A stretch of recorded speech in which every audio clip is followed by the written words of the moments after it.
All right.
Okay. Boobity boo. Boobity boop boop. Boobity boo. Skibidi beep beep boo.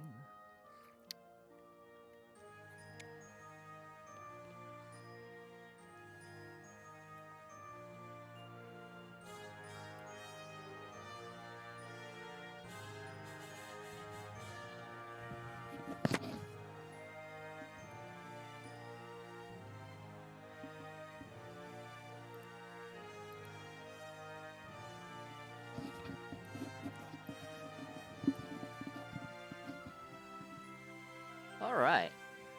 3 minutes to Wapner.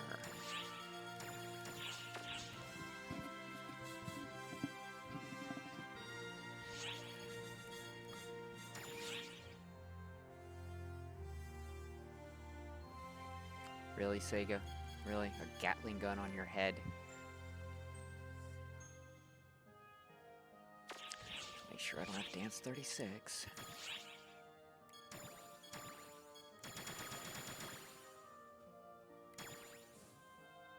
Dance 31. Okay.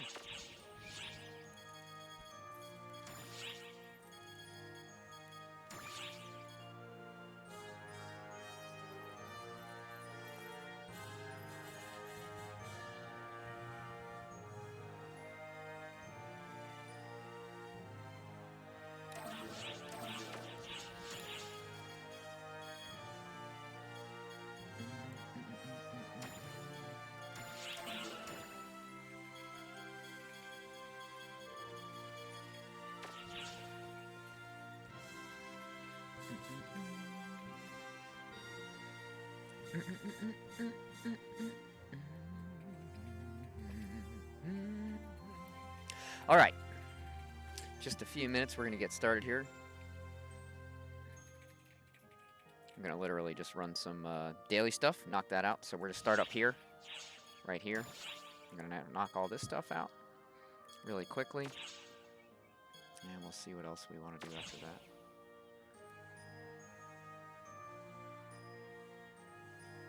So little tips and tricks to know. Sometimes if you're trying to buy an outfit in a certain color and it's so expensive you can't really afford it, we discovered that some of the, not all of the, but some of the AC Scratch items will allow you to change the color with a color change pass. However, if the item's color is specified in the name of it, then you can't. So if it says, you know, like Forge Line Ruby, you can't change the color of that one. But if it just says Forge Line, then you can likely change the color of it. So like Hatsuki's Awakening comes in many different colors, but you can actually change the color of that because none of the colors are listed in the title of the name. So if it doesn't have a color in the title of the name, you can likely change the color with a color change pass. Something to keep in mind. I see a lot of people spending high dollar, high amounts of Meseta for a specific color when you don't really need to have that specific color. You can dye it that specific color. Anyway, we're going to get started here in just 1 minute. I am literally just going to finish wrapping up what I'm doing over here, and then I'm going to start doing a daily run through. After that, we'll pop by the casino. I'll show you a few things in there. Then we'll go over some of my gear.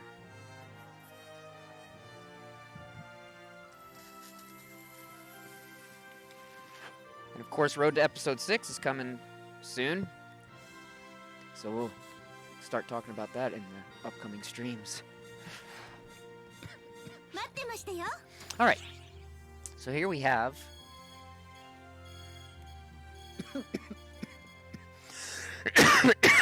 3 new ones that I can pick up. How many do I have? Yeah. Alright. Now, what I'm going to do is just turn one in. Why do I have a blank here? What's that? Oh. Okay, whatever. So I can turn one in, get credit for that, but I'm going to go ahead and switch to Summoner before I do that. In fact, no, I'm not. I'm going to go do my Zaudon, get the other stuff going, and I'll turn that one in and knock it all out. Alright, so, let's go do Zaudon. Knock that out for our daily arts mission that we have to do. I can start to get a little warm, so I'm going to take this shirt off.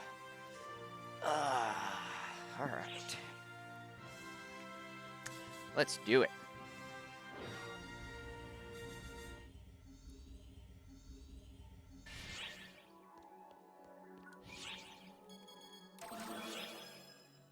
And again, I do that not for the power so much, but for the drink and the power and the XP. And then we're going to bring 3 people, just random people here. And then we have to, according to this, we have to use a booster or food as well.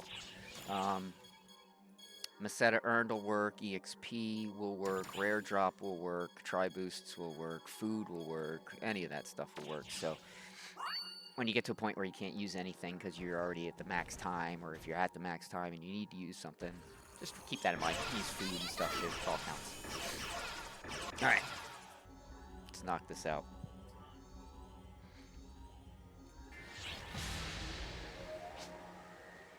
Alright.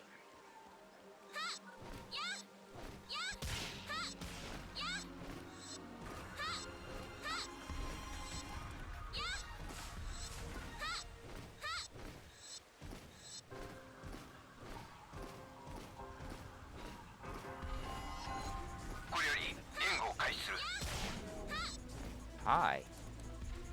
Can I have my Zaudons, please? It's gonna make me run all the way to the end. Look at that. Wow. Okay, whatever.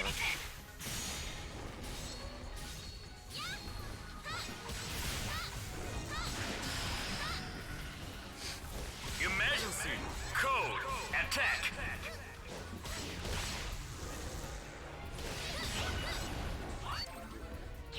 Great. Alright, that one's done. Easy peasy. There you go. That's the Arcs quest. Quickest one in the game, if you ask me. So now that's done. Boom, boom, boom, boom. Now what I'm going to do, before I turn any of this in, is I'm going to go to that counter. I'm going to switch classes to the class that I want to get the XP on. Because right now I've got so many Hero X cubes and so many Techer X cubes. I don't need those anymore. So I'm really focusing more on leveling these other classes here that I'm still working on. So right now I'm working on Summoner. Then next I'll probably do Bouncer, Gunner, Fighter. But I have these all in loadouts, and the reason I have them in loadouts is so I can never have to worry about changing my gear manually. So once I have it in a loadout, I will pull that gear, even if it's in my storage, from my storage right to my character. And then once I'm done, I just throw it back in storage. And yeah, it's super simple. Your skills, everything, it'll all change to what you have it saved as for that loadout. Super handy. Super duper handy. Alright, Lon, we're going to go turn this in.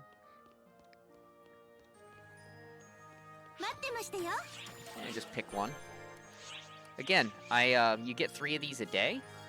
I highly recommend that if you do 3 of them and complete 3 of them in a day, don't turn them all in. Just turn one in, or at least until your daily boost is at the plus 50% max.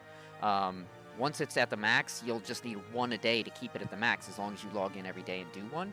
I highly recommend you do it like that. That way, if it is a day where you don't have time or whatever, you can just do what I did and just pick one that's already completed, that's got the little blue up arrow, and it will count towards that daily. See, right there, boom, done. And now, as I'm Summoner, I'm going to accept all that EXP as my summoner. And then, still remaining summoner, I'm going to go ahead and take that ticket that I just got, as well as all this other good stuff here. That's going to go in storage. I'm going to grab the rest that I have already saved out, because I already have a few, as you can see. And today's the 21st, so I'm going to not use the Rappy one. I'll use that tomorrow on the 22nd, which is Rappy Day.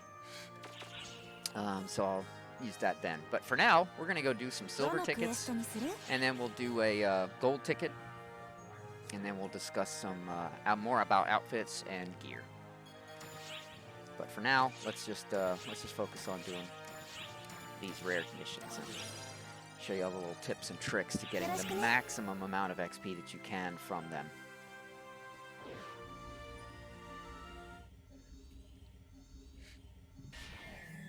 Alright, so for starters, what do? We always grab the highest rank here because it gives you that EXP boost.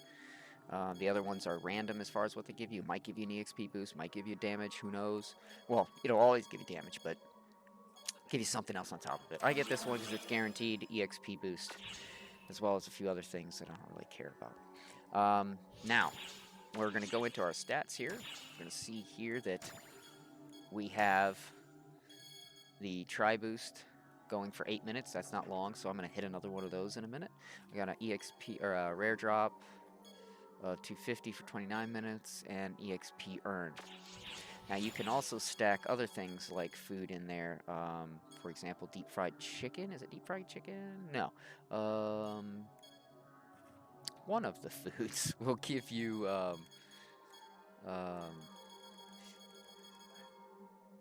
I think it's roasted turkey. There it is. Extra Tri-Boost. 50% extra Tri-Boost for 10 minutes. So you can stack that on top of that. So what I'm going to do is I'm going to use a Tri-Boost 100, so I get that time up. I'm going to use that, get that time up, use that, get that time up. And then I'm going to actually use another one stacked there. And you can stack anything of the same. So like 100% Tri-Boost, I can stack them. Just can't do them really, really fast in rapid succession, or it'll say that you can't.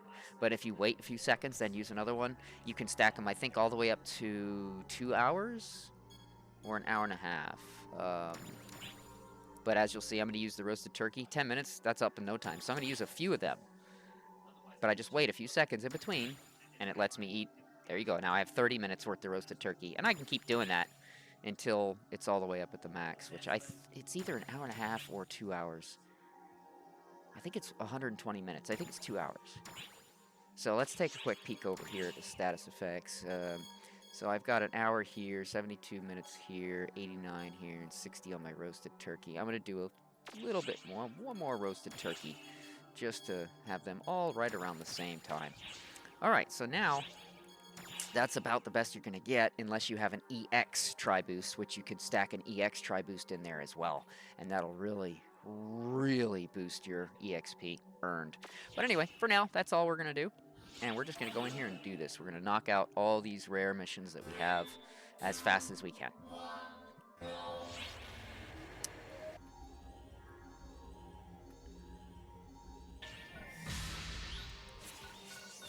I shouldn't be using this pet. I should be using this pet.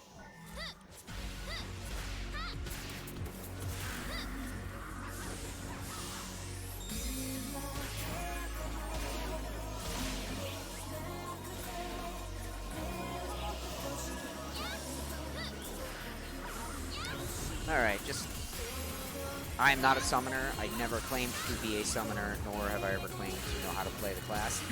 I don't. I suck at summoner, so don't use anything you see me doing from summoner as advice, because I suck at summoner. So, just literally leveling it because I want to level the class, because I want to have all my classes at 90. And eventually I'll have to start working towards 95, because that level cap is coming up soon. Alright, so, I gotta buff my little guy. But yeah, when it comes to hero or techer, take my advice if you see so fit, but, because I know how to play those classes pretty well. But summoner, fighter, I mean, hunter I'm okay with, because I've had to play it, so I know that, you know, one of the main PAs you want to have is sacrificial bite. Always make sure you hit that one right away. but aside from that, I'm not really much of a hunter either. Hero and Techer, those are my two classes that I love to play a lot.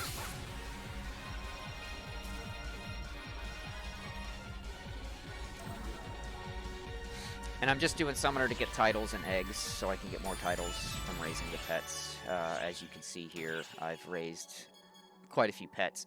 And to note, when you raise, like, Red Ran, for example, when I got that one to level 80, I got a Critical Parfait. Critical Parfait sells for about 5 mil in the player shops, and that means, like, all day long they'll sell for 5 mil. So, very easy thing to do. All the 13-star pets give you something really nice when you get them to level 80. Some of them are worth a lot of money, like the Red Ran one. That's Critical Parfait, worth 5 mil, 6 mil, 6 mil. So yeah, I'm raising these pets for titles and for stuff to make money with. It's very super, super handy. Highly recommended. Alright, I got 4 more silvers and a gold.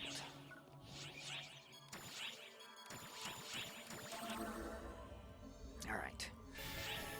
You might be asking yourself, why are you leveling this class to 90 if you don't play it? Well, I don't know, I get it stuck in my crawl that I need to, like, level up all my characters. But I don't have to. Once you hit level 85, I think, is the last good boost, because I think you get 85 star gems for getting the class to 85. 90, you get a weapon transmutation aug pass or something. I don't even care about that, to be quite honest.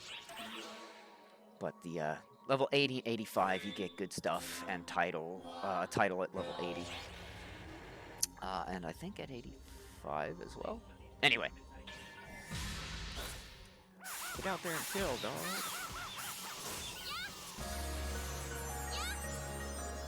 I don't understand it. I'm way back here, and this thing is way out there attacking stuff, but just a second ago, I was, like, right in front of the enemies, and it wouldn't jump out and start attacking the enemies. I don't understand it.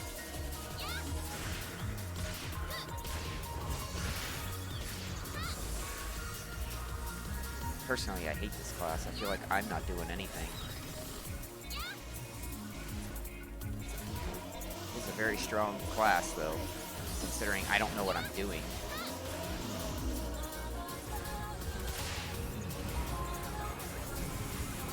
Oh, you want a buff? Have a buff. That's all I know how to do. Is when they ask for something, you give it to them. That's it. That's all I know.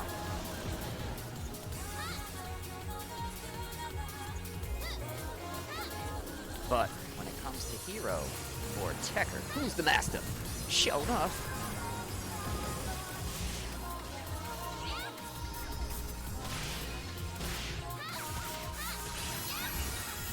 Yay, level 83.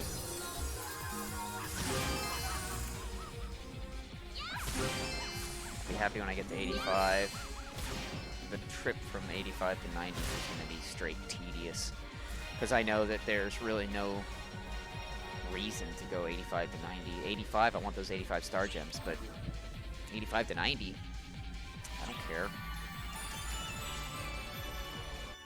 Anyway, as you can see, I'm just rocking through these really, really quickly. There's nothing really that important here that we're doing. In fact, I'm going to mix it up. I'm going to do the gold now. And you'll see the difference in the EXP earned between the silver and the gold. It's astronomical.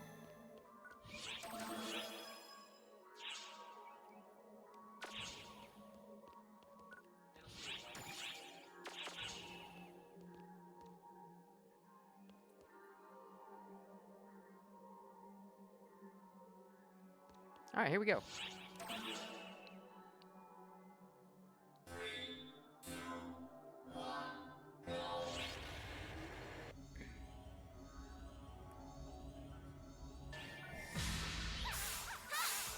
Come on, get out there.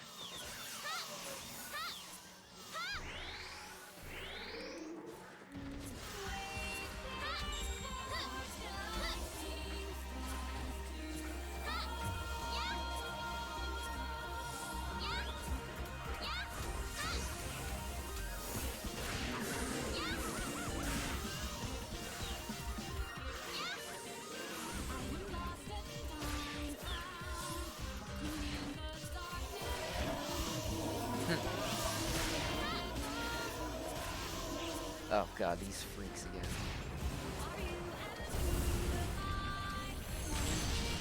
You missed me the second time.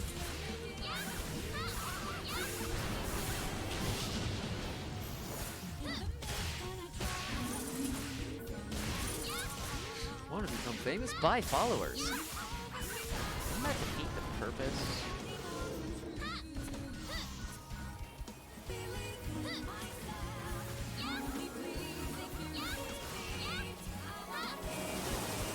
No, I do this for fun.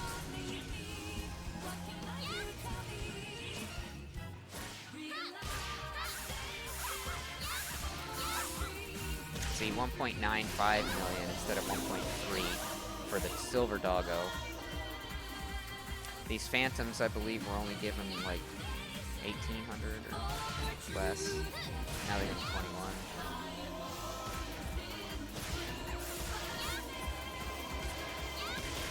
Hey, you smacked me. That's rude. Rude, dude. Rude. Like Roger from American Dad. Rude. Rude. Ah, that thing's shooting at me. That's not very nice.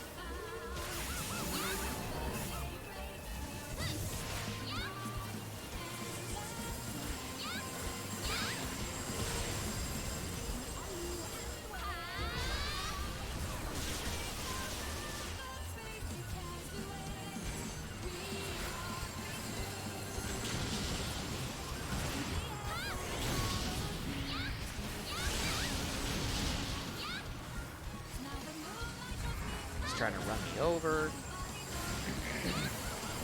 Rude. Ah! It's a tank! And turkeys! Alright, now. So we already got the 1.9 from the last silver doggo, right? We got 1.9 from that one. We're gonna get another 1.9 from this one. So, yeah, there's like 6 mil as opposed to like probably 2 mil from a silver. And there we go. Already almost just over halfway to 84, which is cool. Let's do those silver tickets right now and really boost it up. I'm gonna check the dates on those silver tickets, and I'll probably do them another day. I don't want to bore everybody with the same old content over and over and over. Not that anybody's watching, but still. Alright.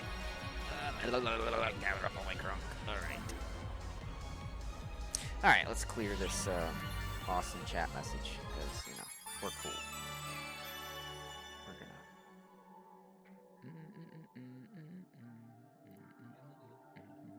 There we go.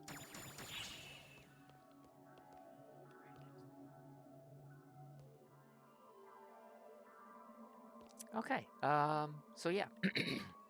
I'm gonna throw these back in the pot, though. 28, 27. Okay, so there's plenty of time still left on those 3. I'm gonna throw those back in premium. We'll do those another day. I don't want to bore everybody with the same old jazz.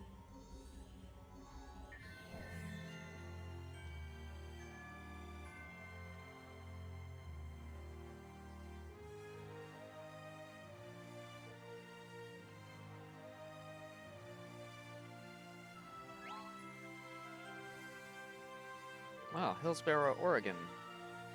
Just sent me a job offer. Great. I don't live there. Okay, so let's get this switched back on over to our favorite layout. Again, remember the loadouts, folks. Loadouts. I cannot stress it enough. Now I can take all that other stuff and I can just throw it back in storage. So like that Brissa. And where's my other Brissa? There. Those can go back in character. My harmonizer, same deal. And when I go back to be that class again, it'll just pull those weapons right from storage again. So. Alright, let's get all this junk, and I do mean junk, out of my inventory.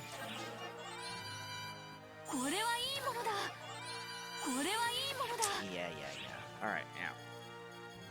I need photon spheres, so we're going to trade in all these photon spheres. I'm not even bother looking at them. I don't care. I don't care. Same thing here. Dang it. Alright. Now, anything that's not of the rarita is going to get disposed of.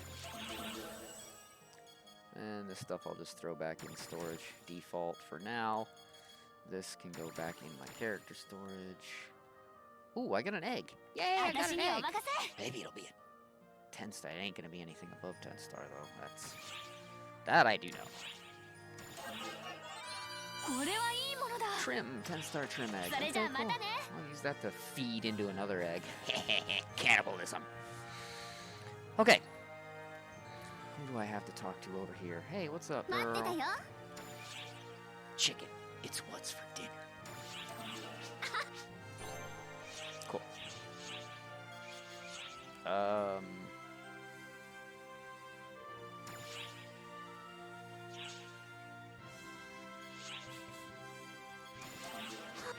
I think I already have those. Yeah, I do.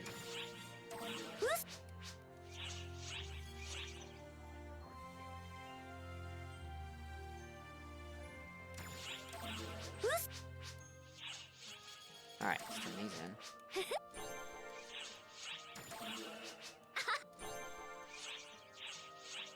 in. Thankfully, I did a lot of harvesting in the past, so I have everything I need. So I can just turn it in right away. Really big show. Okay, so as you can see here, my EXP bar is almost full on this outfit. So as soon as it's full, it'll give me a little check mark. Then I'll take the star gems off of it and switch to this outfit. Alright. Let's see, what else can we mention here? Oh, if you're leveling up pets, you can trade in Dios at the swap shop for photon spheres. You can then turn around and trade in one photon sphere for one 12-star EXP egg. You can do this as many times as you have photon spheres. The only drawback is you can only get one at a time. So you literally have to buy it. You go in and buy it again, and it can be kind of frustrating, but something to keep in mind. You can also return a pet to an egg. I know a lot of people didn't know that, but you can return a pet to an egg. And yeah, that's about it for that. Let's give a quick look at my gear for my hero.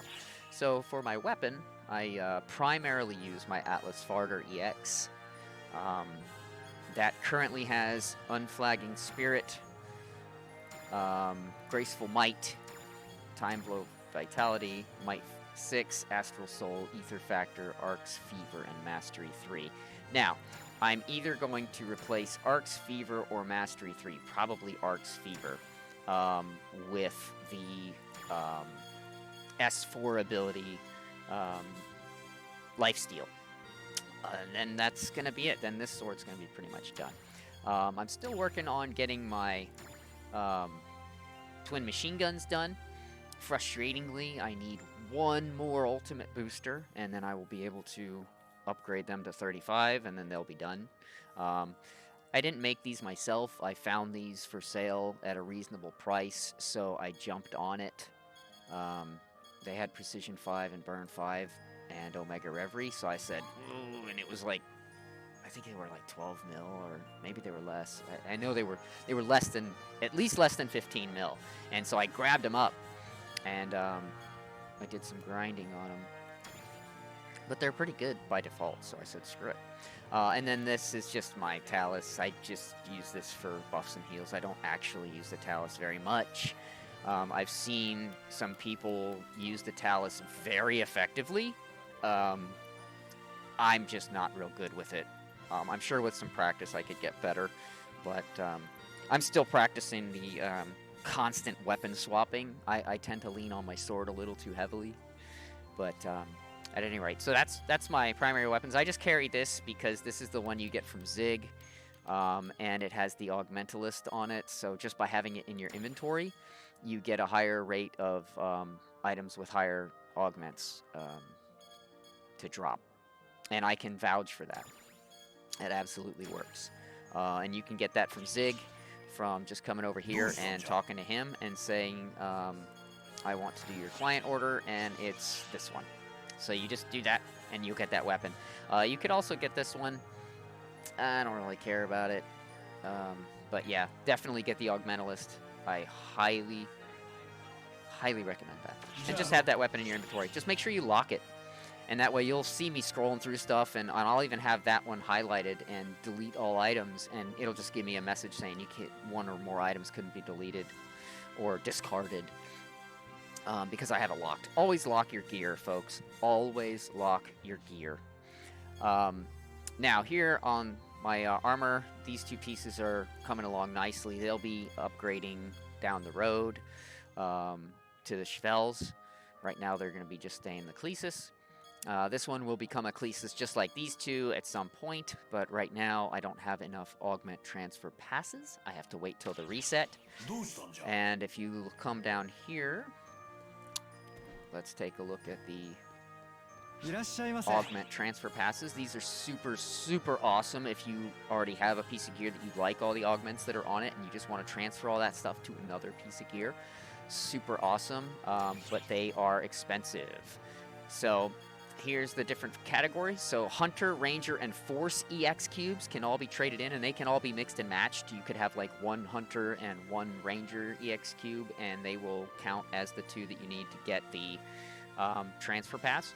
You're allowed 10 of them a month from each category. So you can get 10 from here, 10 from here, 10 from here, and 10 from here. So you can get essentially 40 a month.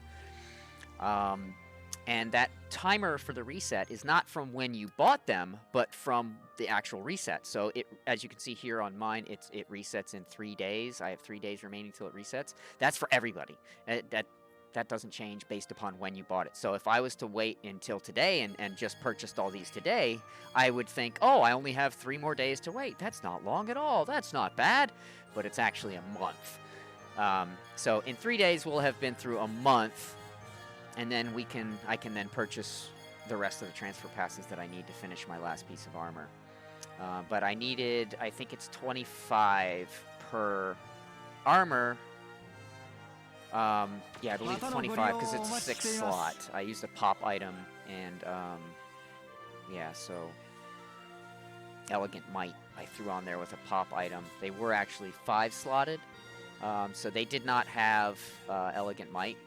They just had the other Vinculum, Alice de Sol, Spirit 3, Stamina 3, and Mastery 3.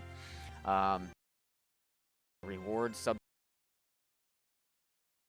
I don't remember, but I got 3. I wanted to cheese out on. I really didn't want to have to go through because it was a bloody nightmare. So I was told a real easy way of doing this, and I said, well, that's what I'm going to do. So I just have to wait for a few more transfer passes, then I'll have my last Clesis piece of armor here. Then I'll upgrade them to the Chevelle one. This little shot. Keep the swap. There's all kinds of different categories. Shop for those augment transfer passes, so that's where you want to find that. Yeah, you can also spend some EX cubes, class EX cubes of any kind, and get 500 EXP tickets. I wouldn't do it at this point. I would probably just save them and get those transfer passes, because EXP is relatively easy to get in this game. So anyway, class EX cube exchange here. You can get all kinds of different things to upgrade your weapons. Mission badges you can exchange in here for some cool gear and outfits. I personally like this outfit. Thought it was pretty cool. You can also change the color of these outfits. So because that's called Rosentrom, it's not called Rosentrom : Ruby. That means you can change the color of that outfit. So you could literally buy several of these outfits and dye them all different colors and have all different colored ones or whatever. All different kinds of parts and stuff. You can get different stickers, an evolution device, some music for your room. I love weapon stealthing. If I happen to be playing a character like this one where my hair is long and hangs down, my weapon always clips through that. So I just put on weapon stealthing and it makes my weapon invisible. Super helpful. And again, you can get some stuff down here too. And then you've got crafting materials you can get. Limited time Star Gem exchange. a lot of this stuff requires scratch ticket items, and you don't actually have to have a scratch ticket item. You can get a recycle badge. You can buy recycle badges in player shops. They're like 240k a piece or something, at least last time I checked. And so you can get anything without ever having to actually buy a scratch ticket. As long as it says scratch ticket item, it will take a exchange a recycle badge in exchange. Then down here we've got color change passes. Those are awesome. Mag color change. I've never had to use one of those. Mag color coordination kit. That's cool. Yeah. So if you have a mag that doesn't change color, you could get that and then make it change color with whatever outfit you're wearing. I was just saying the other day how I wish I could get the Chamurai to change color with my outfit, so I'm going to look and see if I can do that now. So here's some evolution devices, some other stuff you can get. These 1 million EXP tickets. 67 15,000 EXP tickets. Well, I got news for you. If you do the math, 15,000 times 67 comes out to be more than 1 million. So that's a ripoff. And let's see. And then here's the rest of the stuff here you can trade in. If you have to expire some expired silver keys, you can trade them in for a gold. So never get rid of your expired keys. You can always exchange them in for other stuff. Alright, that's about it for that. So I've now gone over my weapons, I've gone over my armor. My rings, I have a bunch of rings. As you can see, I've got mate lovers on this armor, I've got atomizer lovers on this one, and I've got mag excitement on this one. Mag excitement makes my mag do stuff more often. I love that. Atomizer lovers makes me use any atomizer thing quicker. So a moon atomizer when I'm rezzing somebody, instead of like standing there breaking it and then throwing it up, I just really fast. So I highly recommend atomizer lovers to keep yourself out of getting killed while you're trying to res somebody else. And mate lovers, so if I'm using a mate item, I use it really fast. Not that I ever really use mate items, but I still like to have that because there's only so many things I can have on for rings. I chose leaping dodge for right now. I haven't really used it much. I don't really use it much. I just can't really think of a better thing to put there right now. Critical strike. I always like having that extra critical. And I carry this around for some reason. I don't even know why. Why do I have that on me? I don't even know. Alright, so, and then of course I try to keep my outfits and stuff to a minimum, but I actually carry a lot of stuff here than most people I've seen. Most people don't carry that much. I have seen some people, though, that just carry almost all outfits. And that's it. This stuff I should be putting in storage, too, to be quite honest. Material items. Material storage, again. I highly recommend getting material storage. It seems like a lot of star gems. Do not get the monthly. Get the tri-monthly. You're going to save a lot of star gems by getting the 3-month pass as opposed to the 1-month pass. But everything in your material storage stacks infinitely. So instead of having, you know, so many stacks of 100 PA fragments, there's 1,400 of them right there. Instead of having so many of anything and it breaks up the stacks, it's all just one big stack. So I have 16,000 grinders in one stack. And all of this stuff will pull directly from here. I don't have to like go here and go, oh, I want to take out my Thanksgiving badges to use some. I don't need to. They're already in my storage right now. I don't have any badges on me. I don't have anything on me. And yet I'm going to go right here and I'm going to say, hey, I want to get some more roasted turkeys. Those are the bomb. I want to get, how many can I get? 10? I'm going to get 10. See? So it says number in inventory, but I don't actually have any on me.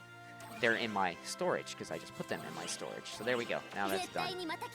Same thing for X cubes or anything. So if I wanted to get some more rare drop rate passes, I'm going to come up here to the EX cube exchanger and I'm going to say I want to get some of these. I want to get a bunch of these because I'm getting low, right? How many do I need? I don't know. But if you can see, number in inventory, 5,947. How can that be? I can't carry 5,000 of anything. Well, that's because they're not in my inventory. They're in my storage, material storage.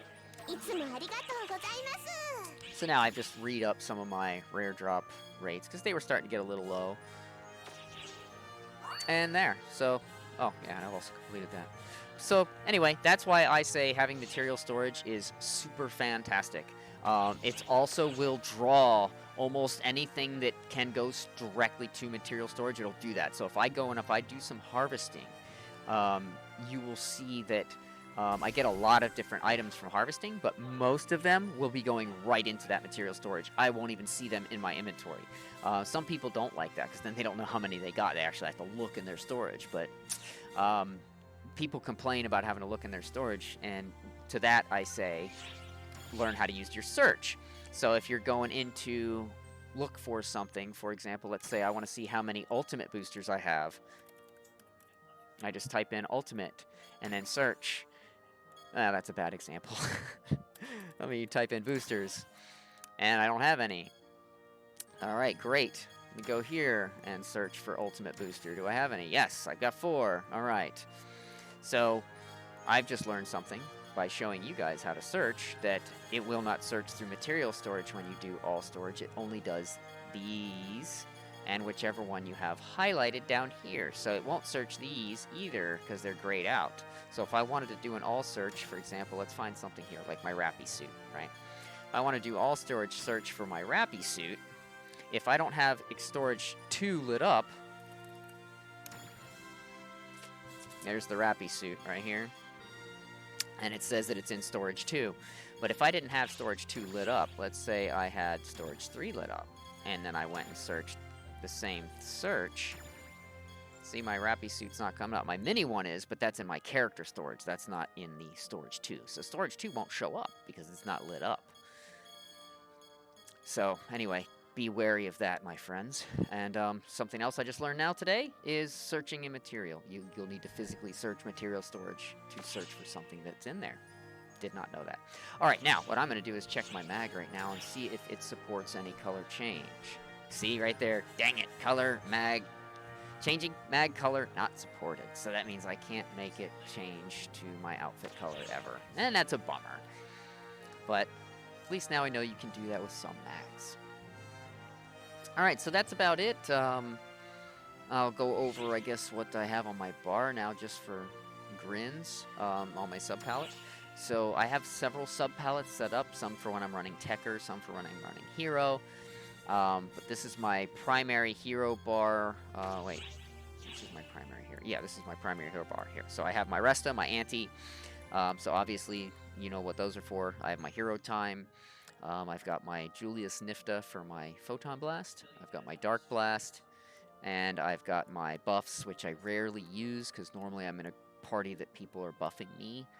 Or there'll be some mechanic on the map that gives me buffs. Like if you're running the Ruins, when you purify one of those sword-looking things sticking up out of the ground, every time you purify one of those, you get a shift to end to ban buff automatically. It only lasts for about 10 seconds, but you get it. And then Moon Atomizers, this is my Leaping Dodge, and then my Hero Refresh. So, yeah, that's pretty much it on that. I don't really change weapons like this. I only really change weapons by using the PAs that change the weapons, Y and RB. As you can see here, the little symbol in the top right corner of that indicates that it'll change to that weapon. So yellow indicates that it'll change to a tech weapon, or a Talus in this case. Blue indicates that it's going to switch to a ranged weapon, or a twin machine guns in this case, and so on and so forth. So if I'm actually on my twin machine guns, you'll see I have a red and a yellow. Red means I'm going to switch to my sword. Yellow means I'm going to switch to my Talus. And so that's how that works. So I never actually change weapons like this when I'm actually fighting. I use those PAs, which give the heroes some boosts. Alright, now I'm going to go over my tree, and I'm going to actually double check to make sure I'm spending all my points.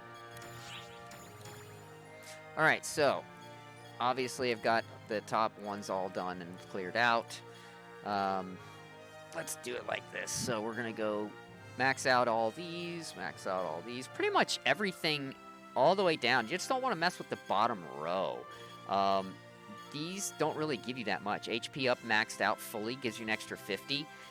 Same thing with PP, gives you like an extra, it's not even 50, but HP's 50, PP's something else, total attack's 50, and total defense is 50. It's not worth the points. You put all the points everywhere else.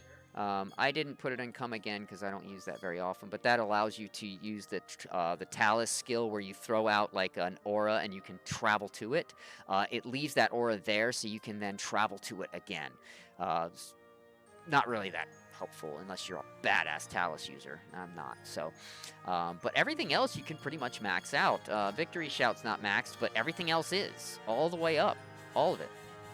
So you don't really have to worry. If you start at the top and just start working your way down the skill tree, you'll never mess up because you will have everything right. And plenty of points to do it. So anyway, that's the skill tree for my hero. Right now I'm using this particular weapon skin because it doesn't clip through my hair too badly. I could adjust it if I really wanted to. But then it gets into, if I switch to weapon slot 3, then it's not the same sword. Technically it is, but it doesn't see it as the same sword, so then I have to change the position on that as well. It just becomes too much of a pain in the neck. So I don't bother with dealing with the sheath position very often. But you can. You can absolutely change the sheath position. Alright, now, along with my dailies, I already showed you my daily routine of that, doing the daily missions, the daily runs, knocking out the actual dailies here to where you're at 0. So we did all these. Now, I'm going to show you the other daily thing that I highly recommend you do, and that is the daily crafting. Daily crafting does not consume from your materials, folks. It does not consume your materials. But it will level your crafting up. And you'll get stuff for doing it. So here, I'm going to go to crafting. I'm going to go to daily crafting. And any of these that are lit up that I can do are essentially free. I don't use anything to do it. So I just have to use one of my slots to do it, yes, but I don't really do much crafting. So with that being said, super quick. So there we go. Now this guy's giving me some rewards. Great. I just leveled up some more. Great. And it's all from not even using materials. The only time these will be grayed out is if you have not leveled up that particular skill enough to have unlocked the ability to do that particular crafting order. So I did a lot of spell crafting early on, so I'm surprised that I can't do that Xanverse one, but that's how that works. So, and you can look, I'll show you how to look in a minute to see how you can unlock particular ones and progress your crafting, if that's something you're interested in.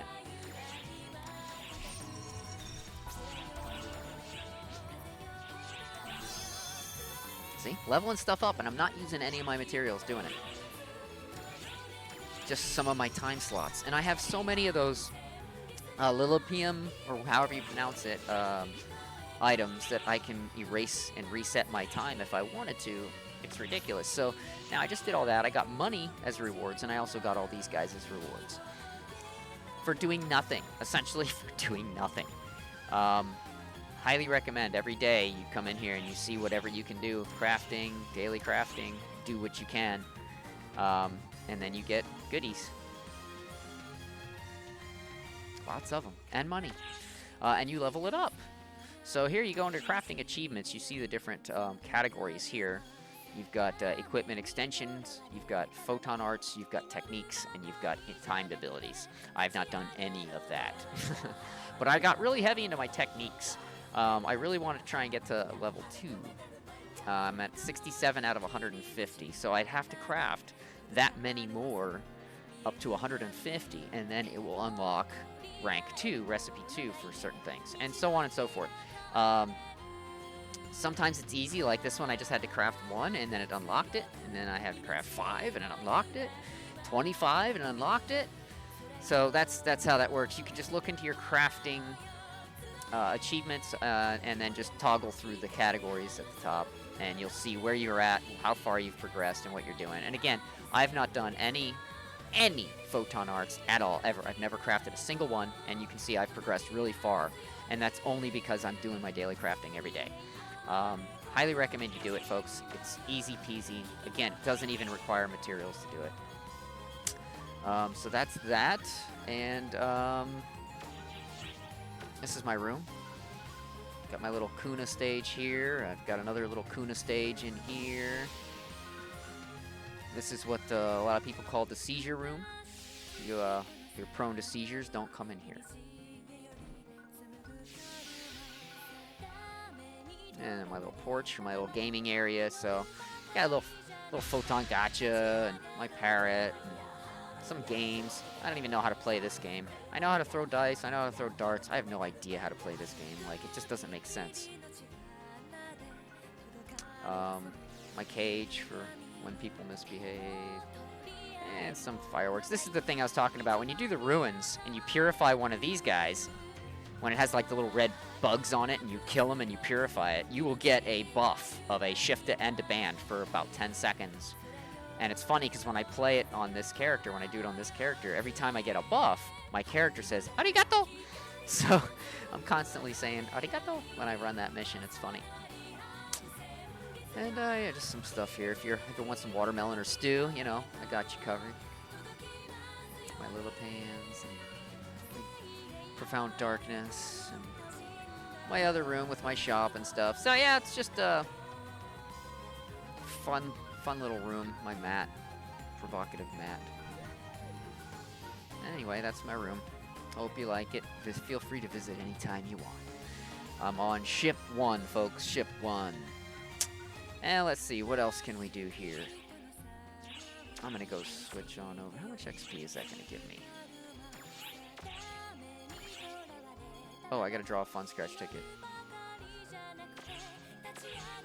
Alright, let's do that. Let's draw a fun scratch ticket. Great way to get stuff for your room.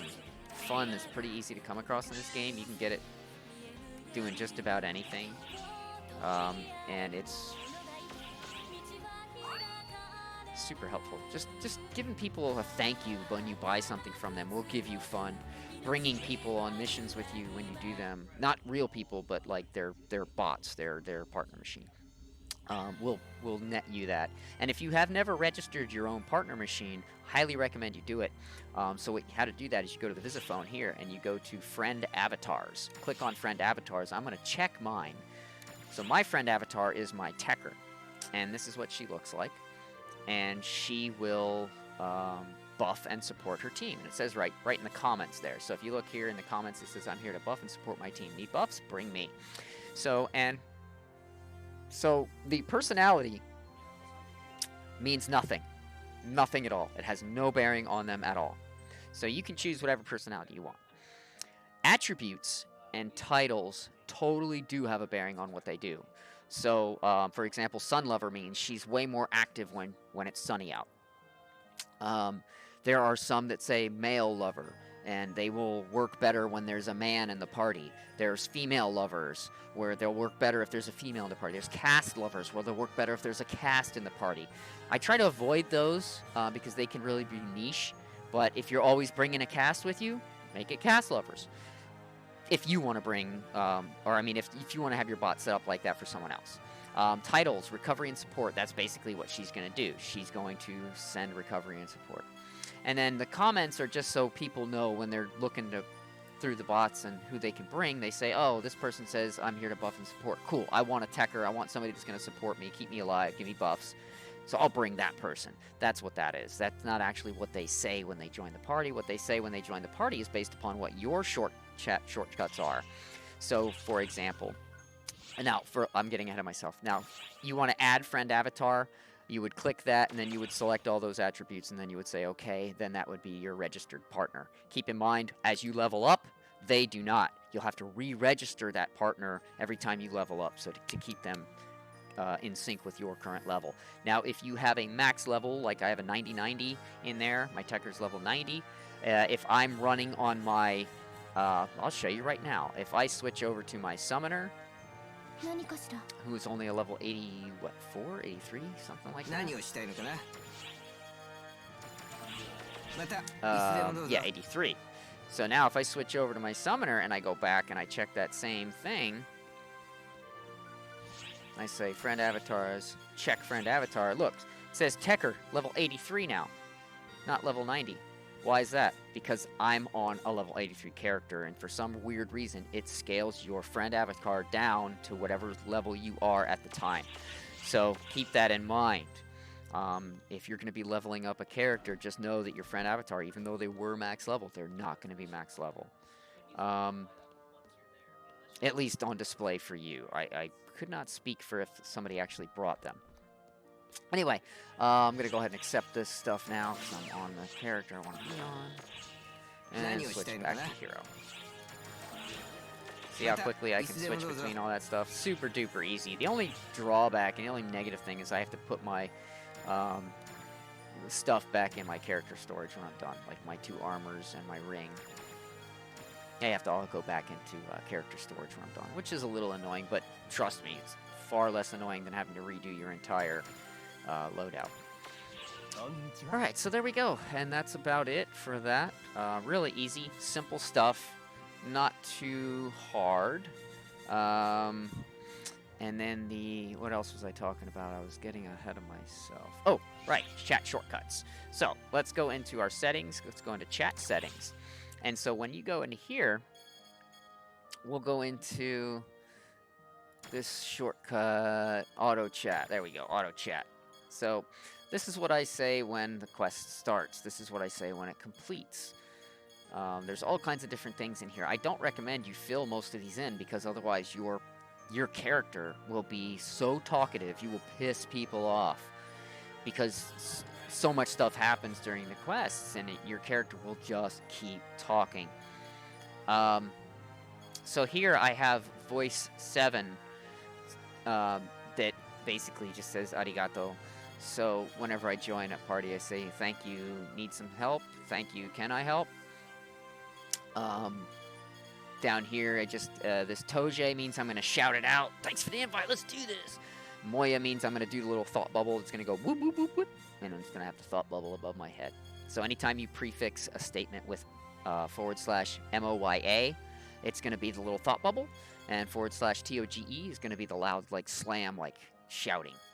Now over here are members. When I level up, I say this. When somebody else levels up, I say this. When somebody gives me buffs, that's when I say arigato. And then I say, buffs, I love buffs. So this would be all the same things that would happen when your partner character is being used by somebody. So if your partner character is a fighter and you have this assisted by someone else set up just like I have it, or you could have it say something else, but if you have /VO7 in front of what you're going to say arigato. If you have the right voice selected too, that's something else to keep in mind. Different voices are incompatible with other phrases and stuff. So there is a website you can go to that has all the chat commands. I highly recommend you check it out. I'll throw a link in the chat. In fact, I'll do that right now. I will throw a link in the chat for all of the chat commands. So anybody who's interested that would like to go and check out the chat commands, you can go there.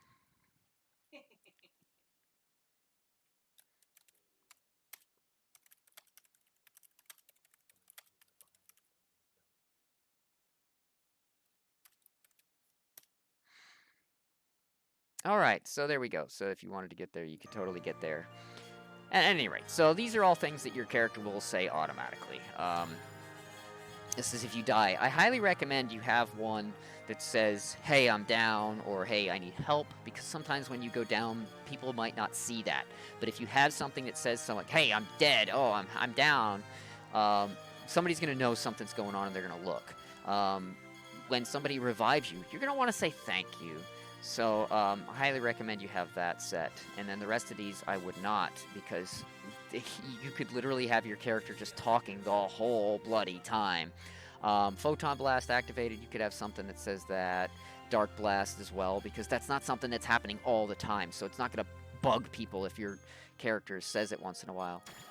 But if you start messing around in events and you start filling in all these, and then you go into members and you fill in everything there, and then you go over here and you start filling in all these, your character's never going to shut up, and you're just going to piss people off left and right.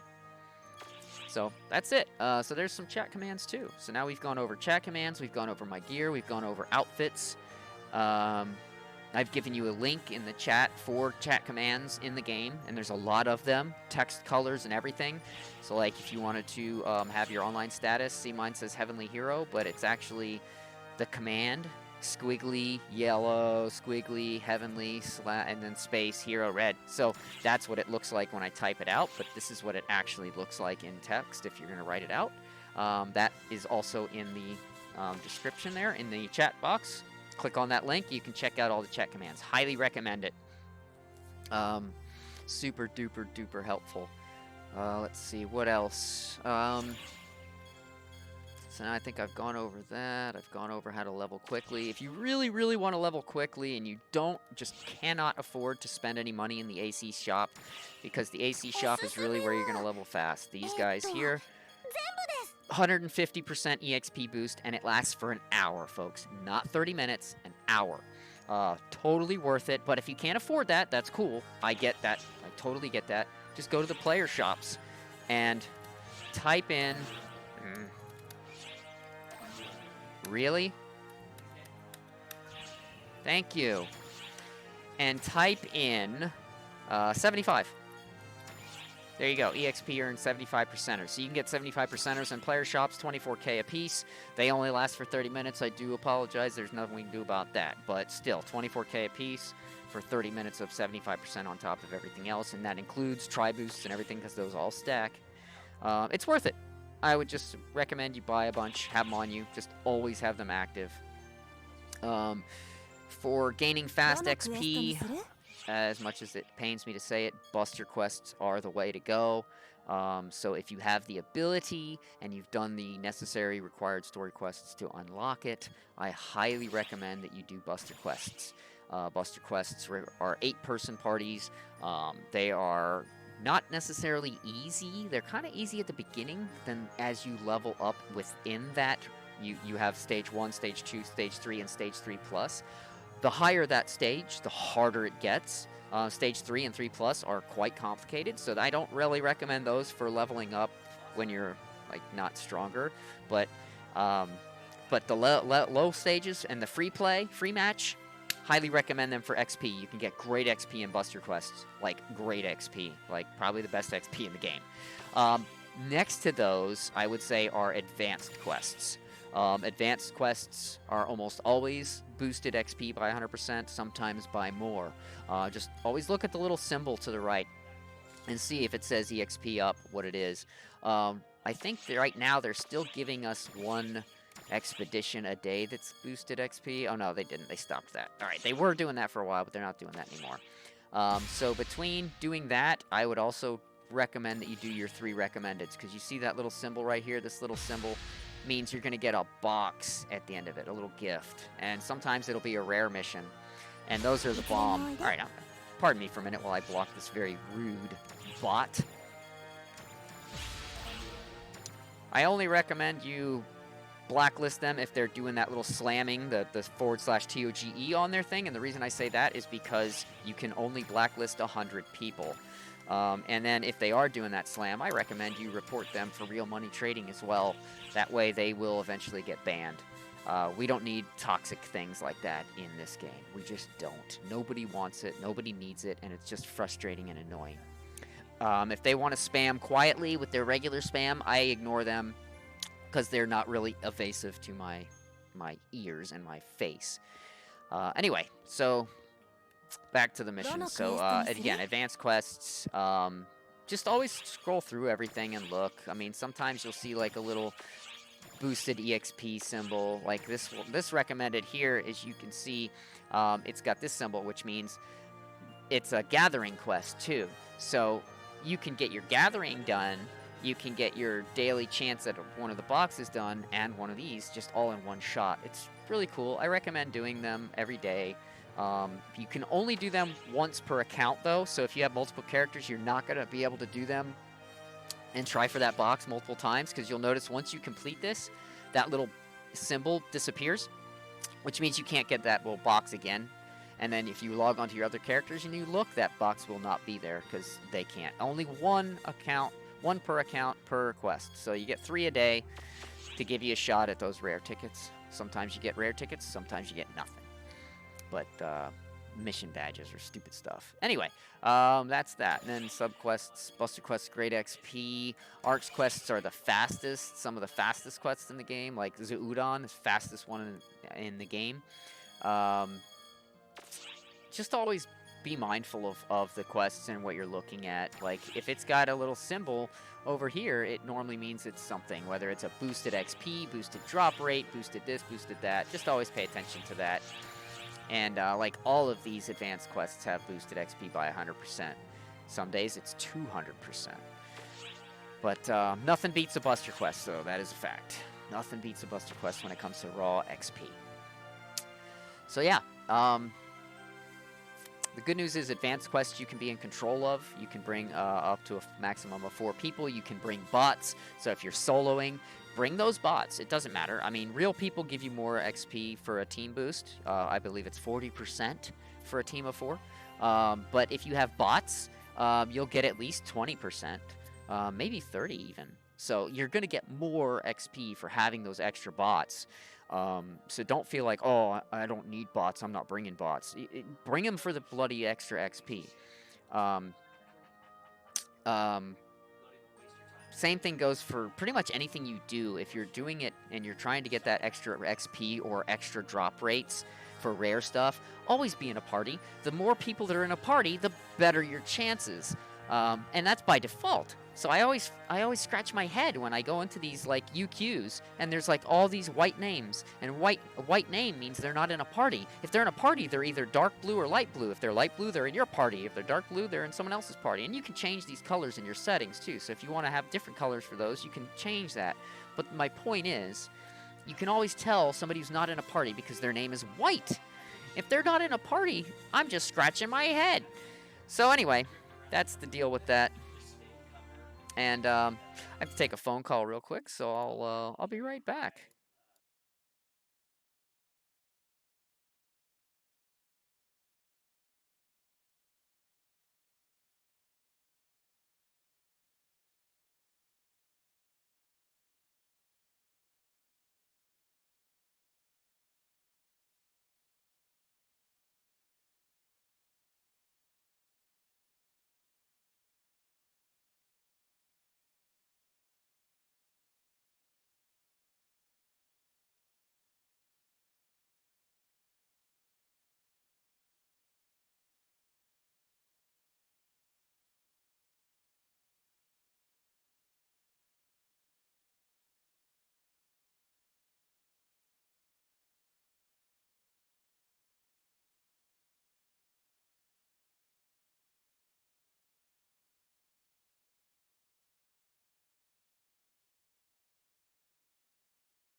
All right, sorry about that. I had an important phone call. I gotta send him a text message right now, in fact. Ba ba ba ba boo, ba ba ba ba boo.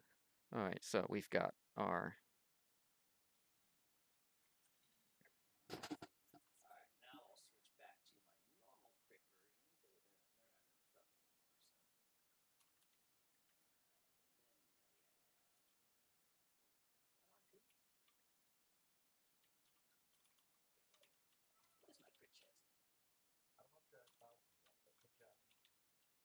What's that? Oh, counting. 1, 2, 3, 1,000. I did it.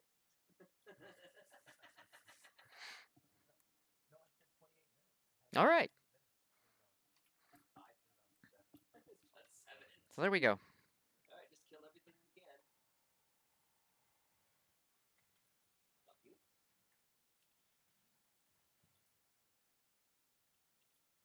Oh, he's up there. I'm gonna go get him. Come here, Fish. All right. Where you going, dude?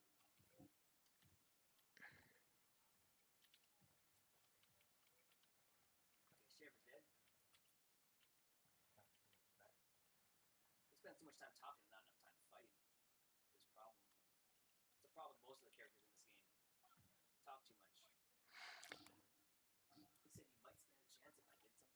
All right, so give me one second here.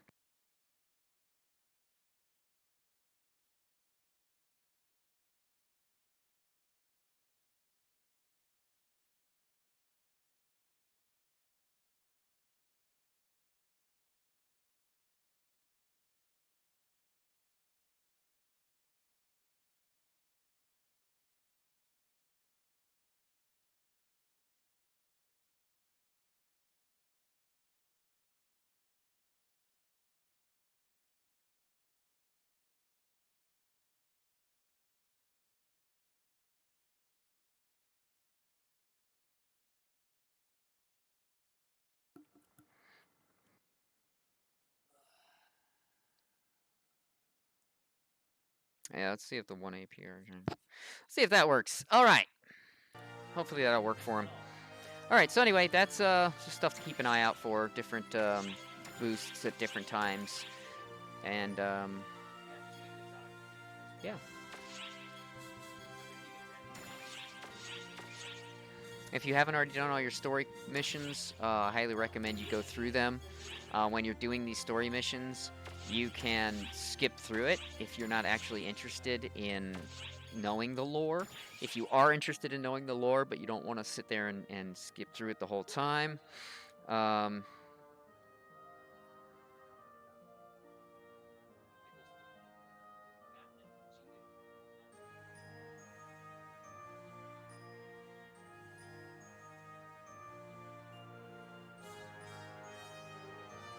hmm.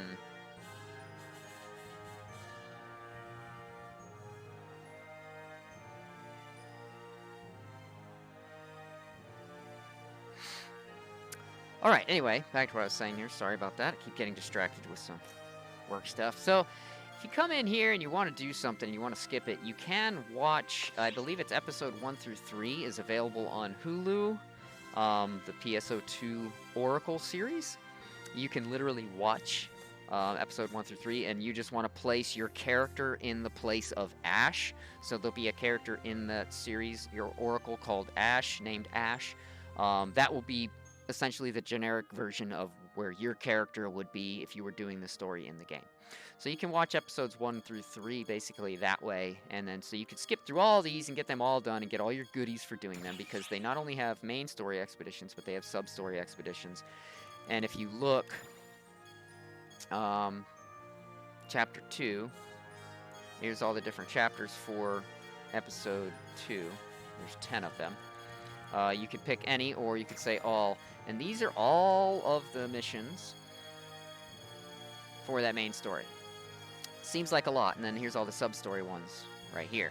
They all give you stuff, generally speaking, the main ones. The sub-stories don't always, but again, all you have to do when you're doing these, I will give you one example, is, like, let's say I wanted to go in here and do this one, but I didn't want to put a lot of time and effort into actually reading it. So what you do is you press start and you say, I want to skip.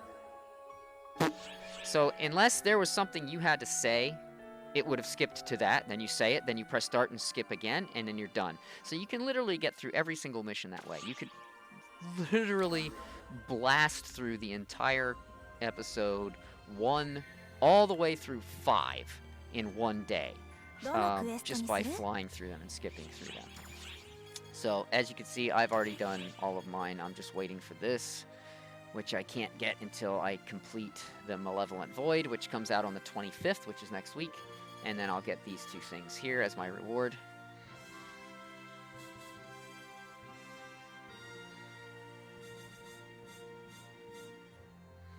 And yeah, that's it. So this is the one that everybody talks about, Phalig. She's absolutely horrifying. She just... I got to the second part of her fight one time, and I can't get there again. She's ridiculously strong, ridiculously fast. It's been very frustrating, but I'll give you an example right now.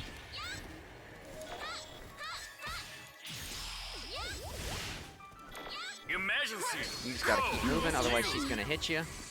いかがです Oh, I did not mean to do that.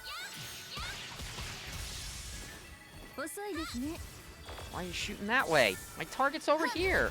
逃がし See, ませんよ that frustrates me too. My character's shooting in a direction that the target is not even there. Yeah, anyway, I hate this fight. そこですね I really hate it because my thumbstick, I keep pressing down on doing the target reticle thing like that, and I'm not trying to do that. It's just frustrating. 遅いですね Yeah. So anyway, there you have it. There's a very crappy version of that fight, and it's because of this stupid thumbstick. I hate it. I hate it, I hate it, I hate it. If I could disassemble that and make it never click down ever, I would, because it's so annoying. Anyway, enough of that. So that's Failig. I don't even know what you get when you beat her, because I've never beaten her. I thought I was beating her one time. I got to the second part of the fight, which is literally the halfway mark, so kind of pathetic. I'm not proud of that, but it is what it is.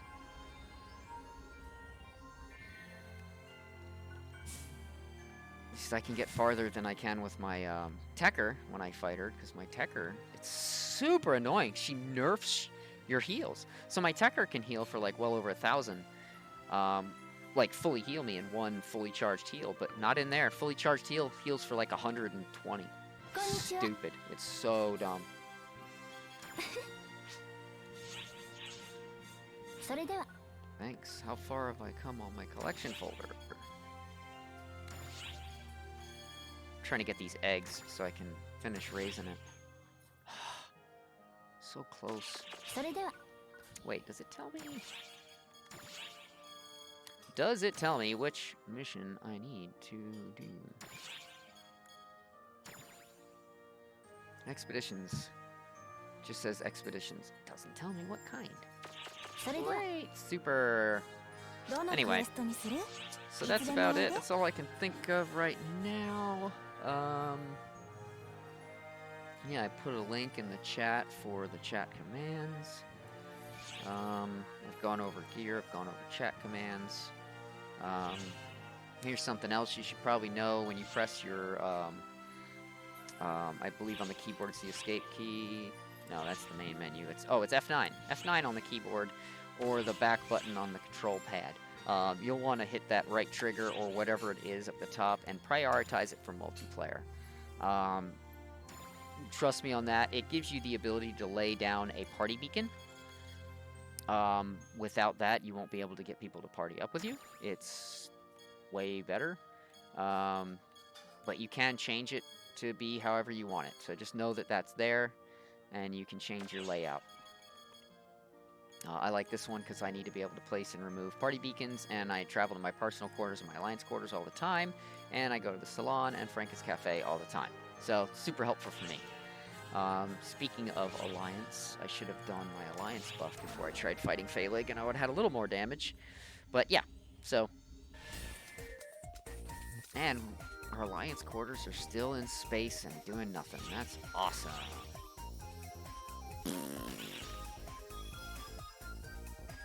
We had a really cool alliance location, and it's gone now. We're back to floating in space like a bunch of noobs.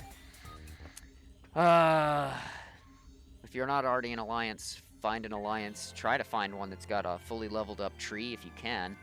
Our tree's coming along, but it's not fully leveled. But if you can find one with a fully leveled tree, join that doggone alliance. It will do nothing but benefit you. Alright. So yeah, that's about it. I think I've covered almost everything. Oh, here we go. See, there's the check mark right here. There's the check mark. Tells me I can take these star gems now. So I'm going to click here and click acquire star gems, and I'm going to say yes. Boom. Now I'm going to change to another outfit. Start getting the timer going on that outfit. So there we have it, folks. That's how you do it. If you're getting low on star gems, but you've got a plethora of Meseta, you can always go into the shops and you can just search for outfits and stuff like that. So I would say go here, go to outfits, And then outfits, and then if you want a female or male, whatever, and then just search them.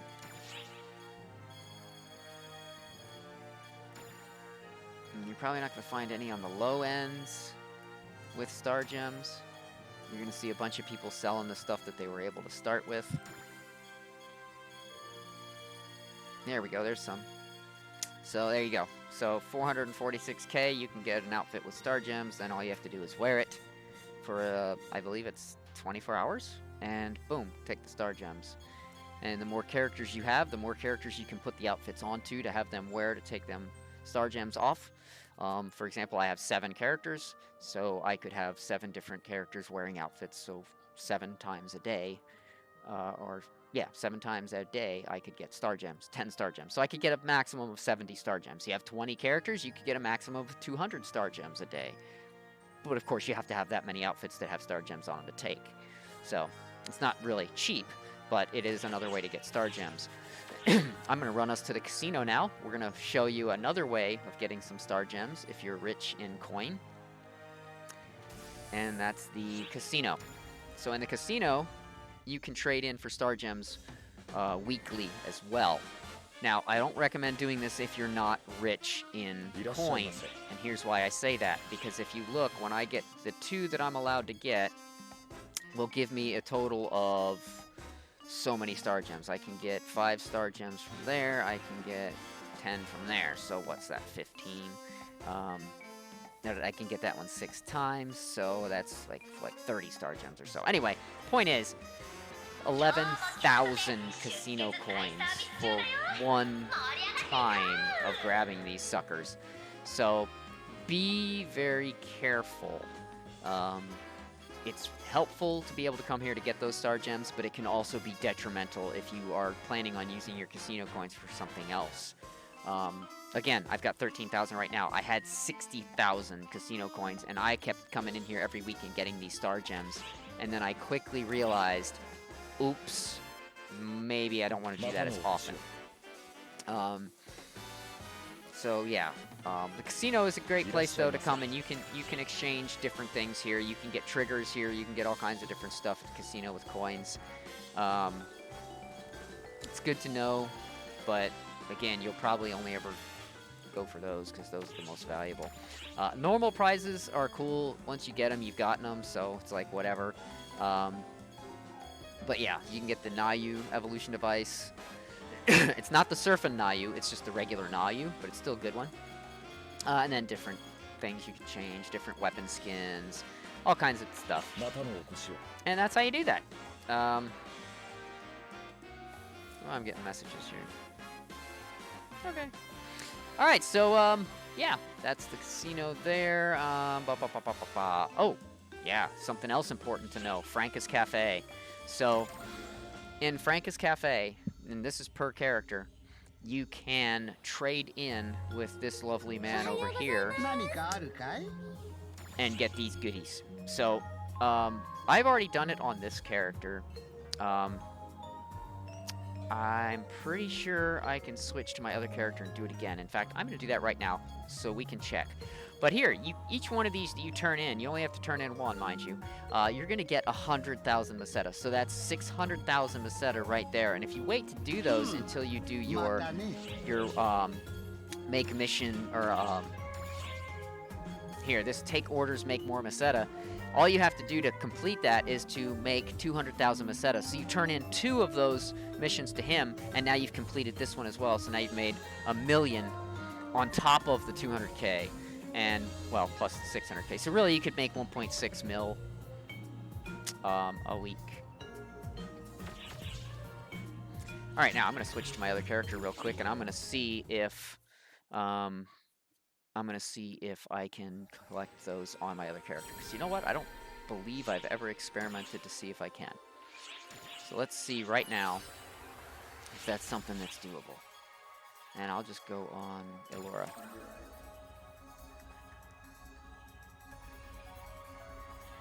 Yeah, we're just going to go straight to Franca's Cafe, and we're going to see about this. It looks like I can. Alright, so there you go. That answers that question. So we can make a lot of money here, folks. A lot of money. And because I have material storage, I don't have to actually go and pull any of these out of material storage. They pull out automatically.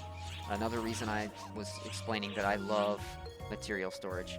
So here we go, I can make another 600k right now.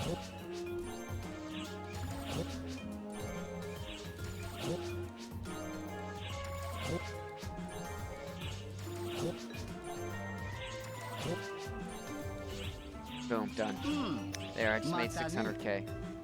おはようございます And it looks like I've completed take orders, make more Meseta. So there's another million I'll get as soon as I turn that in right now. Boom, so now I should be up, what, 3.7 million? Yep, 3.7 million on this character. So now I could go and jump on another character, and I could do it again. I can make more money, and more money, and more money.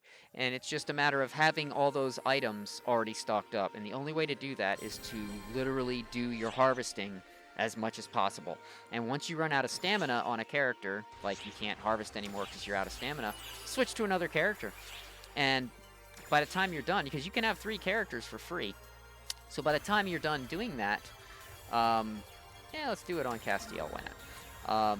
You will have a pretty good amount of materials, and then once you're done on your other 2 characters and you can't harvest anymore on them, the first one will have reset and you'll be able to harvest again, and you just keep kind of doing that cycle until you have enough of these items to do what I'm doing, and that's literally just turning them in succession.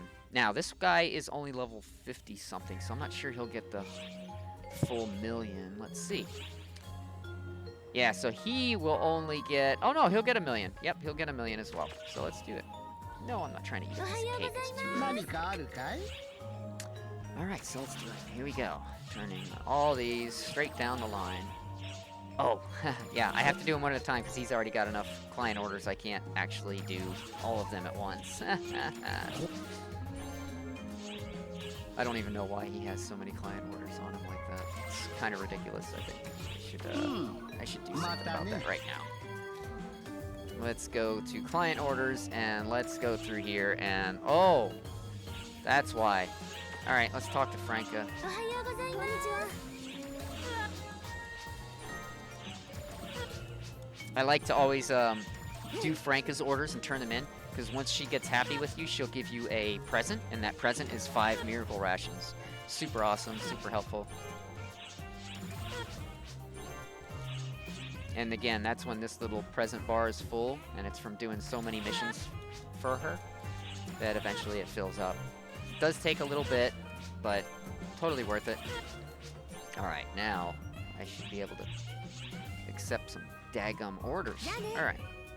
And then once you have that bar full and you see that this bar is full, it'll say Franca has a reward for you or whatever, and then you just click on her and then click talk, and then she'll give it to you.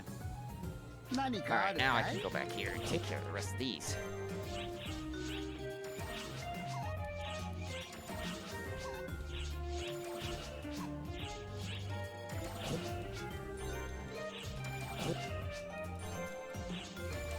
Now, because the turning in the make Meseta blah blah blah quest gives a decent amount of XP, as you can see, it's 240,000 XP.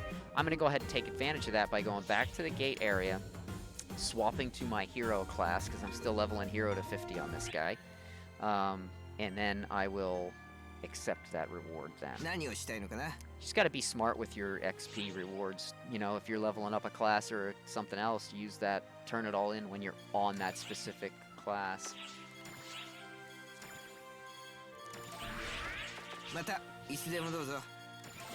See how much that just jumped my EXP bar from almost nothing to halfway. So there we go, halfway to 50 just from turning that in. And then I'll just go back to my loadout. Done. And yeah, that's essentially it. Now I've got all that money on this guy too. And I'll just leave it on him. And I'll go to the next character. And because I did so much farming, I have all these materials stocked up in my material storage. So I don't have to pull them out of my material storage. I don't have to go searching for them right now.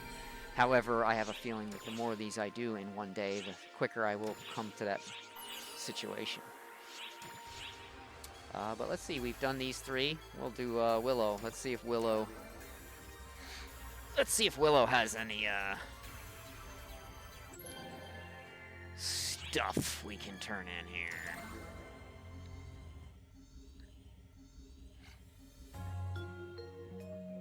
Oh, this is Willow's first time in Franca's Cafe, so I get the little cutscene.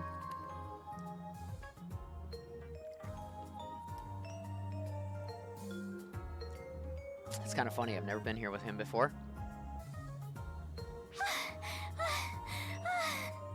ようこそ私のカフェ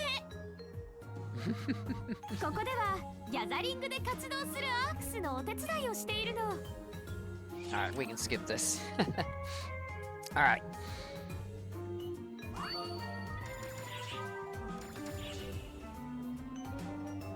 こんにちは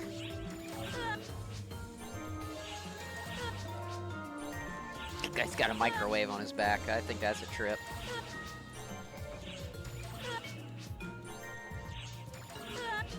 Alright. Thank you, Franca. じゃあねおはようございます Alright, let's see what we've got left here. As long as it puts that little green thing with the check, that means I have the materials available to turn it in right away.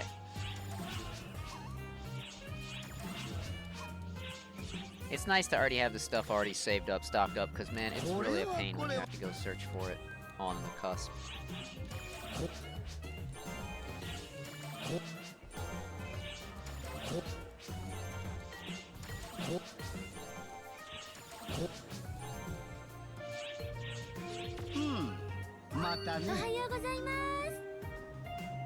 Alright, now because I think...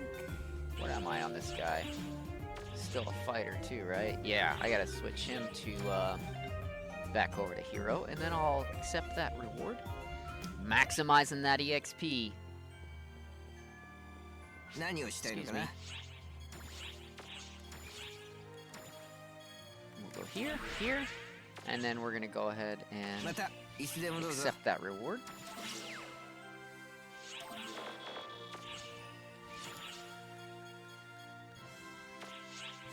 He's up to 2.7 mil now. I will switch him back to his loadout and log out. And that's it. Very simple process. I have 7 characters. I spent the extra money to get those extra characters. I don't really need them. Seems to be a little more than one would need. I think if you had 4 characters, you know, that would be really, really good. Do like 2 male, 2 female. That way you can maximize your outfit star gem potential, maybe. I don't know. And let's see. So, done them on those. Let's do it on Monkey now. I believe Monkey is already a hero, so I don't need to switch classes on him to do anything.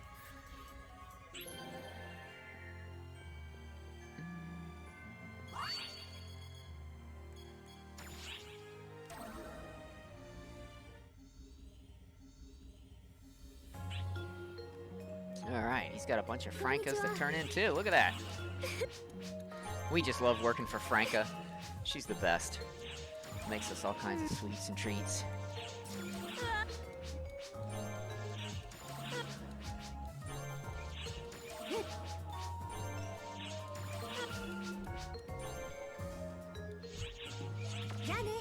Oh, excuse me. Alright. What's up, buddy? See, this is a really quick way to make money and some extra XP. See, if you didn't know about this, getting 200,000 Meseta from completing quests could be kind of tedious. It could take some time. But this guy, 2 missions, you're done.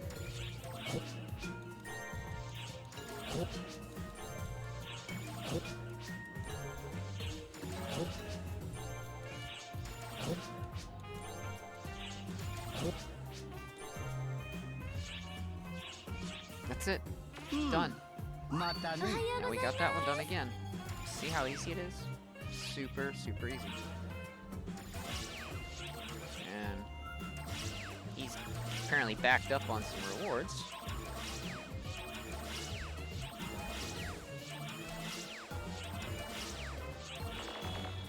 Okay, how much do I need to level him again?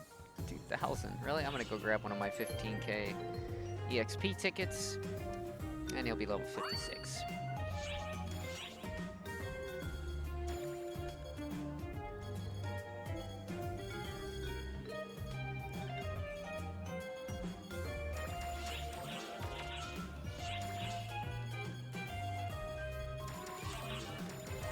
Ah, there it is. All right, and he's got 3.2 mil on him now. And let's go ahead and next. We'll keep it coming. More characters, yeah, the more you can do this. I'm telling you, this is the way to do it. All right, so that covers making money. That covers gear. That covers quick ways to level up. Some quick ways to make money. Yeah, I think we've gone over quite a bit in this stream so far today.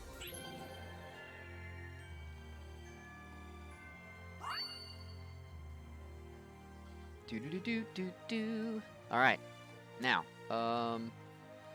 same thing here. Sam Ting, the Chinese philosopher, Sam Ting.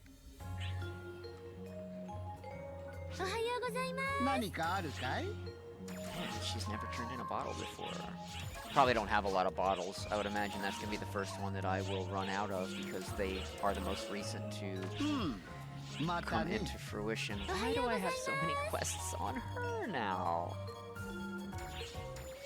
What the heck?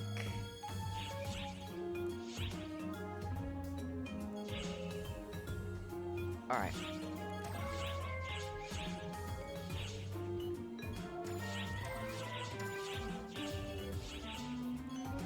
Prove your strength there. Alright. Yeah, I hate that.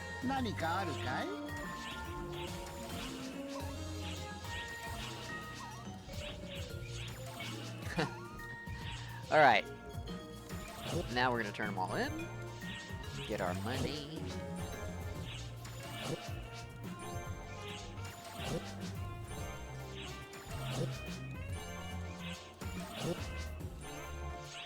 Done. Easy peasy.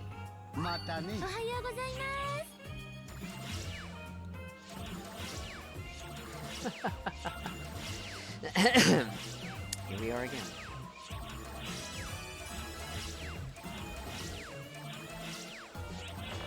Okay, finally.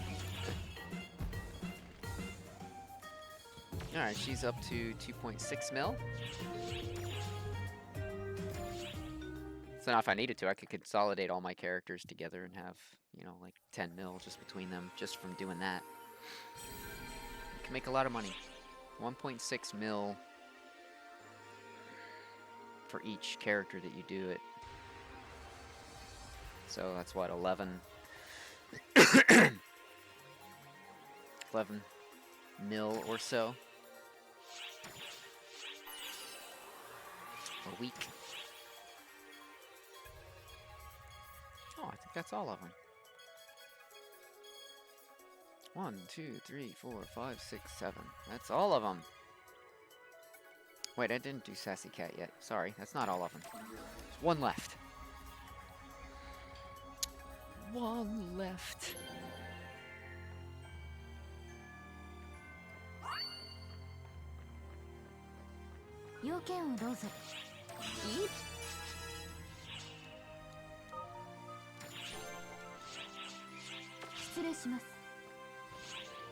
All right. Let's get to the cafe.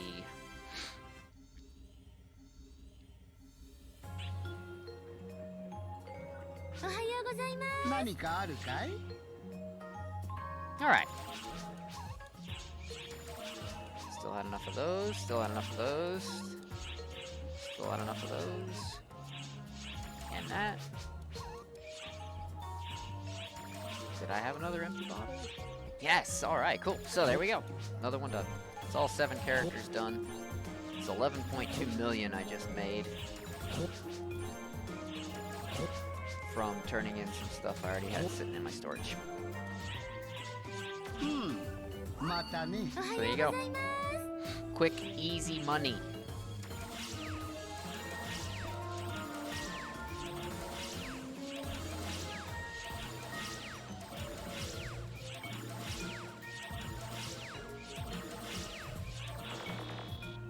done, and she's at 3.2 mil. So all my characters have at least 2.7 or more on them. And then I have probably 100 million in my storage. Just quick little tricks to making that money fast. That's really it.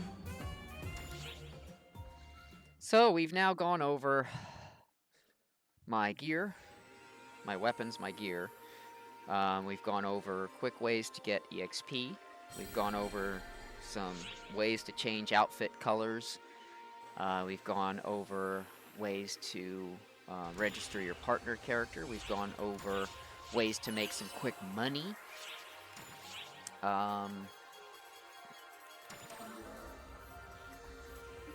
Trying to think if anybody has any questions that they want to add to this. Feel free to post them in the chat on the stream. I'll be more than happy to answer it if I know it. But yeah, that's some stuff to keep in mind. Then over here, also keep in mind you can get some really good food. All these different things do different things. If you're hunting for jewelry to make rings and you want to get a higher jewelry rate, you're going to want to get this stuff, extravagant seafood platter, because that grants 300% jewel rate and 500% harvest rate for 5 minutes. Super awesome. But to get this, you need to get one of each of these, and then you can get it. Same thing for everything here. You just look at what it requires. This one says it requires 10 of those, 5 of those, and 5 of those, and then you can buy one of these. And what it does is it gives you 200% giant-sized rate and 20% extra harvest for fishing for 5 minutes. So you got to figure out what you're looking for, what you need, but make sure you pick up a food that's going to benefit you when you're looking for that item. Otherwise, you could be wasting a lot of time and stamina and energy looking for a dragon scale, an Amduscan dragon scale. Like, if you're looking for a specific thing, find a food that's going to boost your chances for finding that item, and then use it. Some food just boosts your abilities and for fighting, like what is it, jerky? I think jerky's one. There you go, jerky. So jerky, you need to have 10 red meat, and it will give you plus HP, 50 HP, and plus 5 PP for 30 minutes. So, yeah, jerky's not bad. Stir fry is my favorite, though. I like stir fry. It's kind of expensive. The olives and the grapes are the hardest ones to get. Red meat's a dime a dozen, but these two are hard to get, and they're not cheap if you try to buy them in the shop. But this is going to give you an extra 100 melee range and tech power, plus an extra 50 HP for 30 minutes. Stir fry is the bomb. But again, not cheap. So anyway, that's stuff to keep in mind. Food, very important. Over here you've got the rings, left and right rings. This guy just has regular stuff, regular items, but yeah, left and right rings. Look through the rings. You might find one that really, excuse me for yawning, really benefits you. But you can look at them all, and then also make sure that when you find a ring you like let's say when I was running my Tekker, for example, I said, oh, well, maybe I'll get that one that says extended support range. All right, and so I got it, and I was like, yeah, and then I went to put it on, and it wouldn't let me put it on, and I said, what? Why can't I put this on? And then I looked, and it turns out that it was probably a right ring. Let me find it. I'll show you. I'll just show you the actual ring. There we go. Support range extender. I said, oh, yes, that's what I want. I want to make my support range as big as possible. This was before the level 85 buff, where you can have it to where no matter where your team is, if they're on the same block as you, your buffs will affect them. But this was before that, and I thought, oh, great, support range extender. I'm going to get that. So I got it, and I wasted my money. Because why? I didn't look at the second page right here that says, Tekkers cannot equip this ring while their main or subclass is Tekker. So it was pointless. It was absolutely pointless. So always make sure you check the ring before you buy it. Make sure that it's equipable by your class, or make sure that it's just equipable, period. And that's how I would recommend doing that. See, that way you're not wasting money or time. So that covers rings. Yeah, so I think I've covered quite a bit there. So yeah, I think we've had a pretty productive day. We've covered gear, we've covered outfits, we've covered EXP gain, we've covered quick ways to get money fast. We've covered some casino tricks, we've covered tricks on how to get star gems. Oh, one last thing about the casino. Playing Blackniak is probably not the best way to make Meseta fast, but the two ways that I found to make Meseta pretty fast in the casino are the Arkuma slots and the Mesetan shooter. The caveat for both is the Arkuma slots you can play by yourself, but it can be a little risky. If you happen to run into Dark Falls, it can be real risky. The caveat for the Mesetan shooter is that you need to have more people. The more people you have, up to 4, the better your odds of making tons of Meseta. So when you're doing something like Mesetan shooter, I would recommend going to Universe 1 or Block 1 or Block 2, because you're likely to find some people already playing, and then when you see them in there already playing, just jump on one. Always play it in silver mode. Never play it in bronze mode. Always play it in silver mode, and you will always walk out a winner and positive on your coinage. If you can manage to get 4 people playing it or 3 people playing it with you during a boosted time, oh man, you will make some bank. The other way to make good money is by playing Arkuma slots. Now, I'm going to play one time just to give you an example of what it looks like, but it costs 500 casino coins to play it. It's worth it if you can get to at least 500 or more when you're playing. So let's play around and I'll tell you what I'm talking about. So here we go. You can only play it 10 times a day per account. That's not per character, that's per account. So 10 times. So that means if you get to a point where you're like, I want to take the money and run, you can do that. But that counts as one of your play times. So we're going to play it one time now, and I'm going to show you what it looks like. And so at the bottom of the screen here, you'll see these 3 symbols. This one is the blue. This is the pink, which is the one that you're seeing here now. And then this one is yellow, which is a combination of the blue and the pink one. And those, if you get them in order, so if you get a blue, then you get a yellow, or if you get any of these 3, you will see how you can win some extra bank. So we got blue this time. So that's going to fill in this blue one down here, you see. So now I just got an extra 10 coins for that. Then when I roll it again... No, I don't want to settle. Let's roll again. We're going to get pink. All right, so now we got pink. That's going to fill this one in. And it gave us 30, because pink gives you 30. Every time you get blue, you get 10. Every time you get pink, you get 30.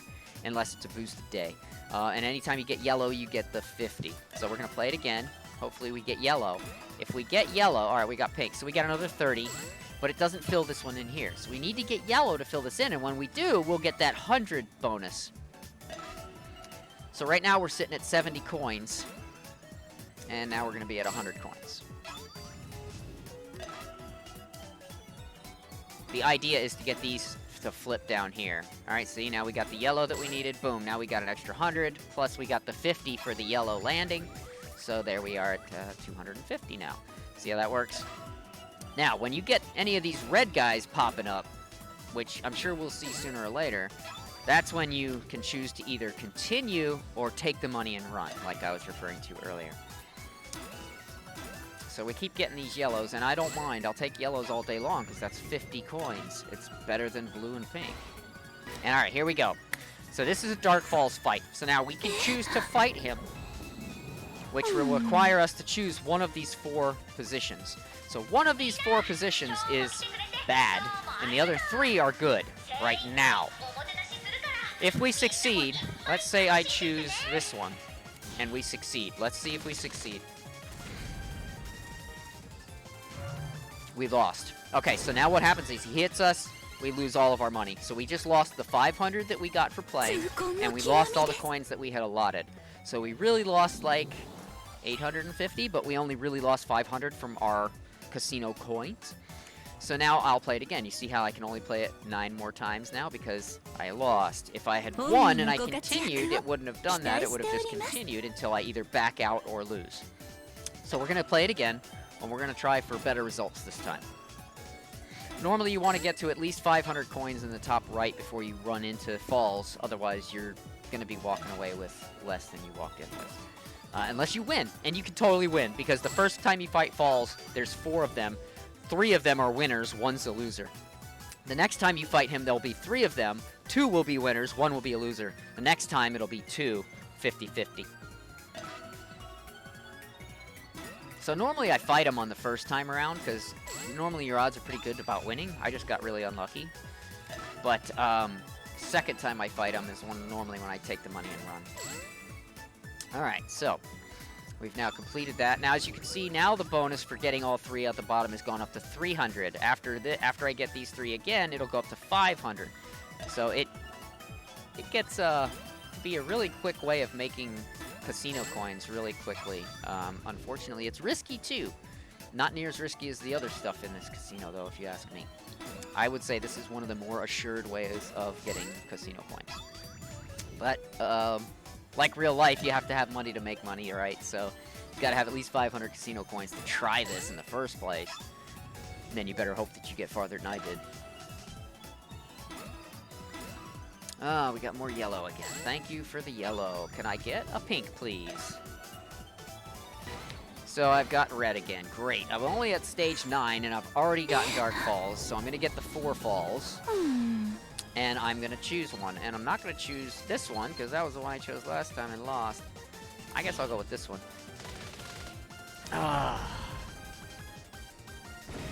Alright, I won. So I get 130% times what I had on me already.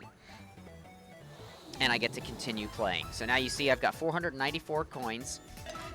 And I get to continue. Now, to really make up for my losing the 500 the first time, I really need to get this number up to over 1,000. Then I'll have made up for what I lost, and I'll have paid for this game. So then I'll be 100% in the positive. But now I need to get a pink. There we go.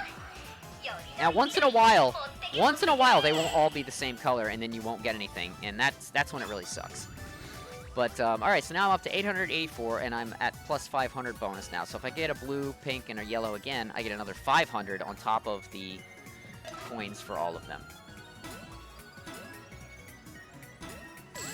Alright, cool. Like I said, I need to get to 1,000. If I get to 1,000, I'm just gonna bail.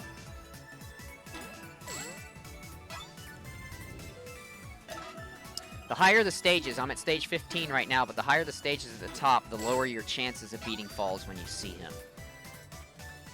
So if you didn't run into Falls until stage 20 and you see him, you're probably only going to get a 1 out of 3, as opposed to that 4. It's all about the odds. Alright, keeps giving me the pinks. I need the yellow!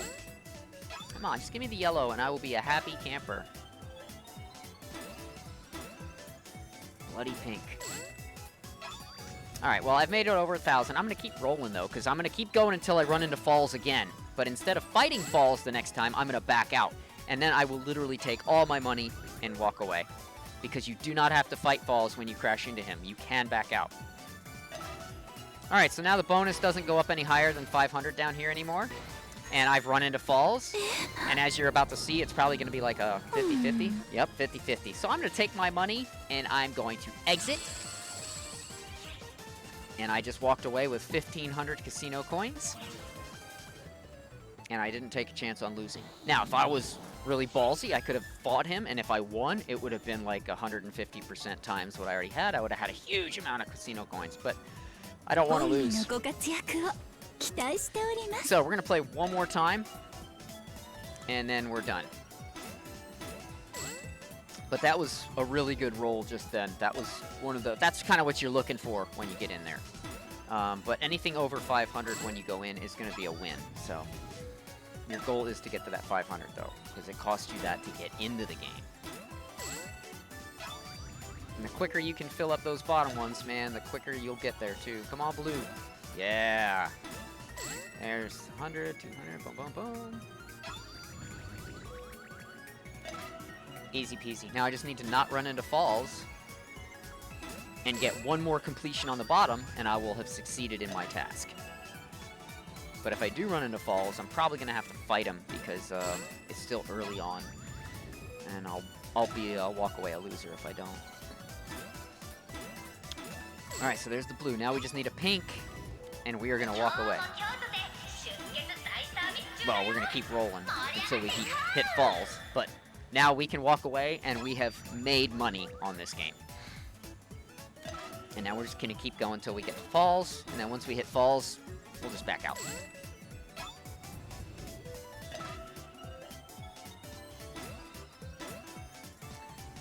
So, pretty quick way to make casino coinage. I think it's one of the safer ways. Now we're at stage 11. Boy, stakes have risen. Oh yeah, we're leaving. Julio's so out of here, unless it's a 4. Nope, we're out of here. See ya! Taking my money and running. And I'm still 680, so I'm up 180 casino coins. And I am not going to play again. There we go. Player Kuma slots 3 times. Oh, I got that completed. I didn't even know that was one of the things I needed to do. Alright, so there you have it. Easy peasy. What do I get for completing that? 10,000 XP. That's hardly worth changing to Summoner to accept, so I'm just going to go ahead and accept it. Alright, so there you have it, folks. A couple of quick ways to win some good casino coins. So now we've shown you how to get casino coins. We've discussed how to get star gems. Oh, in fact, I'll show you one more place you can get star gems. Just because I know how valuable star gems are and how hard they are to come across once you've pretty much gotten all your titles and everything done. So right over here where you can trade in for badges and all kinds of stuff, there are places you can get them. I don't remember if it was Buster Medals. Yeah, so you can trade in Buster Medals for star gems. You can trade in... I'm trying to talk to you. Oh my gosh. Alright, not that one. Not that one. Badges. I know there's some badge you can trade in for them as well.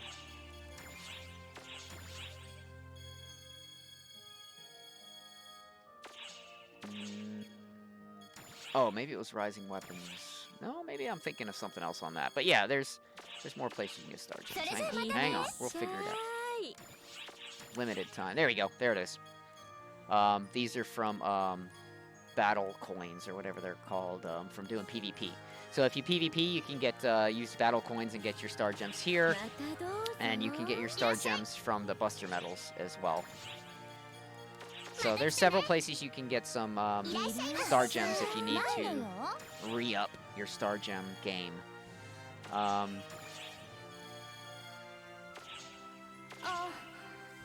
I think that's about it to discuss here. I'm still, I'm gonna have to get some more ultimate boosters. I'm short one ultimate booster. But, yeah, so that's it. So now we've gone over one more time. We've gone over gear, weapons. We've gone over quick ways to make star gems, quick ways to make EXP, quick ways to make money, quick ways to make fun. We've gone over tricks to the casino, on how to make casino coinage, and we've discussed how to change your outfit colors and stuff of that nature. If you don't already know, there's a lot of stuff you can do in the salon, including increasing the size and position and angles of your accessories, so you can make things bigger or smaller or angled more or turned this way or that way. I've seen people where they take a backpack that's got a little doggy in it. It's called a bark pack. And they have their bark pack on, but they flip it around in the salon, and then they push it forward so it looks like they're wearing it on the front of their chest, and the dog looks out in front. It's hilarious. But yes, you can do all kinds of things in the salon when it comes to accessories. I highly recommend that you check that out if you haven't been in there. You only need a salon pass to change certain things. So body dimensions, hair color, those types of things you would need a salon pass to change. But eye color, accessory position, angle, and size, you do not need a salon pass to do that. In fact, let's go over that right now. while I have you here, let's go into the salon. I'll show you exactly where you can tell if something's going to cost you to change or not.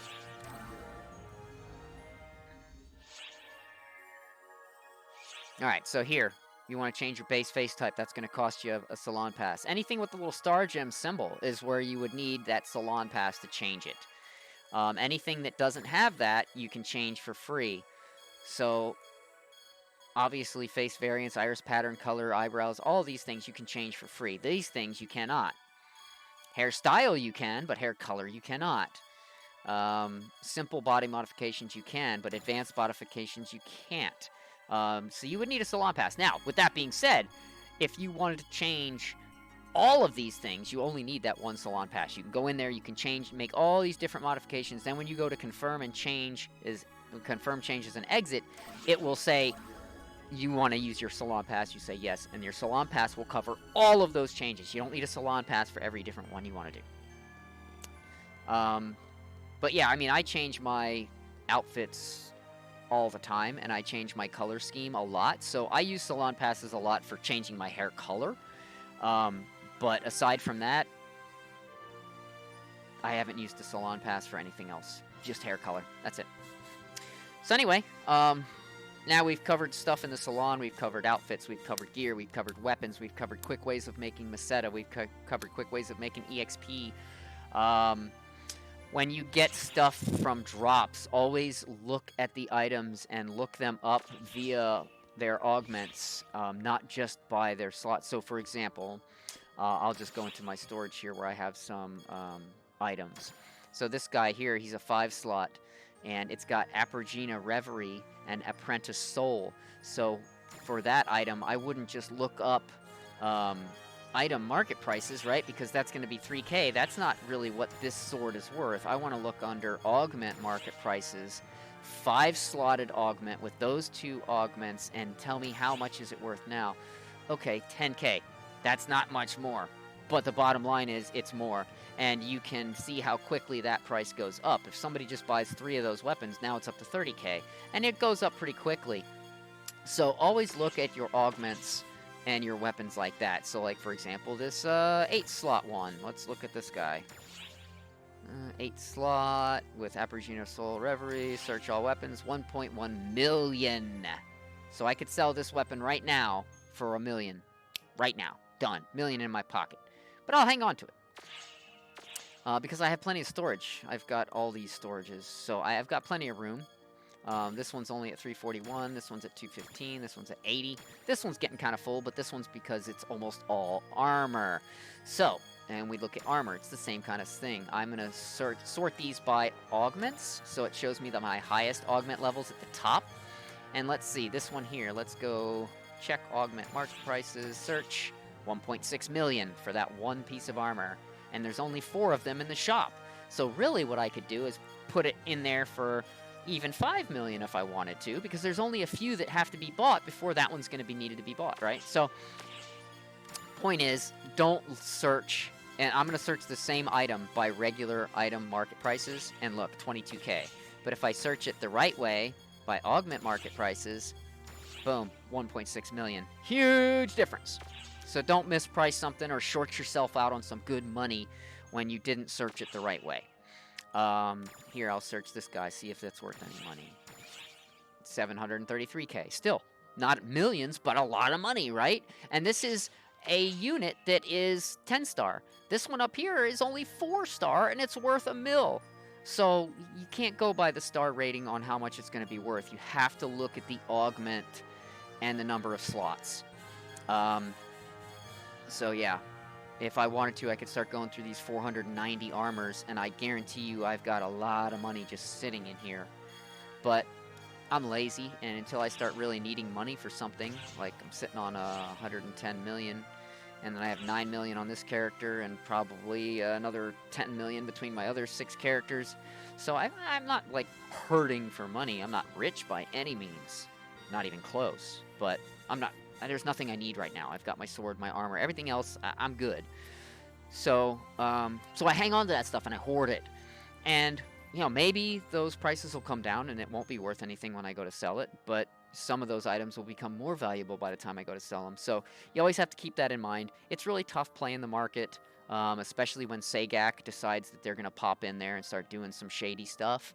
That's why I don't always recommend trying to make your money by saving a specific emote or a specific outfit and hoping that the price will continue to go up, because at one point the rare drop earrings that I love and always wear on my character were I found one pair for 18 mil, but then I had to buy my next pair for 36 mil. I wanted 2 pairs because I wanted to have them on any of my characters, so I had to buy 2.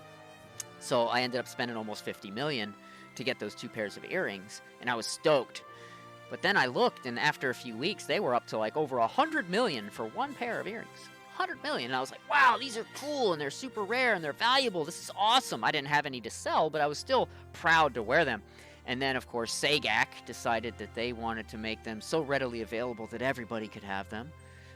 So they brought out this pack again, and they made it all available. They pretty much looked at every item that was worth a lot of money, clothing and emote-wise. They looked in the shops and said, what are the most expensive items? Okay, we're going to make them all come out in another pack coming up. We're going to call it the Legacy Pack or something. And we're going to re-release all these items. And you literally watched items that were worth 150 million go down to being worth 2 million in a matter of 2 days because of Sagak's interference. Now, Sagak generally does not get to be too interfering when it comes to augments and weapons, because that's their bread and butter. That's how they get people to play and grind and put the time into this game. I don't foresee those dropping or rising dropping in price fast as much as I see them rising in price fast. So you're generally safe with high number of augments and the specific augments on them. Doom Break, stuff like that. Very highly sought after and will hold their value, because even if Sagak was to do an event where those things were more readily available, it's going to be an event, and that means they're going to be readily available for a very brief period of time, and everybody wants their weapons to be stronger and everybody wants their gear to be stronger. So it's not like outfits where somebody might be like, yeah, well, I like that outfit and I'd want it if I could get it for cheap, but I can't afford that, so I don't really care. It's all about me doing damage. So yeah, you have to keep that in mind. But I always highly recommend you go through your gear, look at it very closely. Don't just throw stuff away. I do it all the time because I have so much already and I'm lazy. But I highly recommend it, especially if you're just getting started out or if you're still relatively new. Look at every single item you get when you get it dropped to you. You could be running the lowest of the low mission, and you could get a drop that is worth 20 million just because it just happens to drop, and that's the way it goes. But, like, you can look at all these armors. Some of these things are like, here, I'll go to my armor one. And I'll go to rarity, and then I'll go to page 2 in the bottom. Like, there we go. I got some armor in here that are 2-slot. This one here is 5-slot, and it's 2-star. Let's see how much that 2-star... Probably not worth a lot. 78k. So 78k, it's 2-star. You could have gotten 78,000 Meseta on a BS run that you were running. You just got to look at the slots and see what they have. And of course, this one's actually a bad example because Luther Soul and Luther Reverie are really cheap right now because we just had an event where they were dropping like mad. But if I was to go and find one that had, Mother Factor, 5-slot Mother Factor, that might be worth something. Let's check. There you go, 1.25 million. Bam. And it's a 3-slot armor. So my point is, always pay attention to what you get. Check it, look it up. Take the time. You might be sitting on a lot of money and not even realize it. Alright, so now we've covered money, we've covered gear, we've covered all kinds of tricks and tips on how to get stuff, how to get star gems, how to get this, how to get that. Again, if anybody comes up with any questions they want to add to this, feel free to put it in the comments and I will address it as I see it. But yeah, I think I've covered quite a bit for somebody that's new at this game to take in at once. If you're really, really new to the game, like today's your first day or second day playing, then I probably don't have to tell you this, but this guy right here, you want to do every single quest he has to offer, except for the ones down here that become where you just always want to bring him as a partner, because those I don't think ever end. But all these, this one, actually these two you don't even have to do. But That one, this one, this one, this one, this one, this one, this one, you're going to want to do them. They're going to teach you how to set up certain things. They're going to show you how to do things. And they're going to give you that EXP to level. You just do Aven's quests alone, and you're going to be level 10 by the time you're done with him alone. Just him. And then the other person you want to always pay attention to, very close attention to, is Coffee, however you want to pronounce her name. Everything she ever has, you're going to want to make sure you complete it as soon as you can. Very important stuff she has. She will give you the ability to have a mag. She will give you the ability to have a sub-palette. She will give you the ability to have a subclass. She will give you all of that stuff. Make sure you always stay on top of her. So between her and Afen, those are your two best friends when you're just starting out in this game.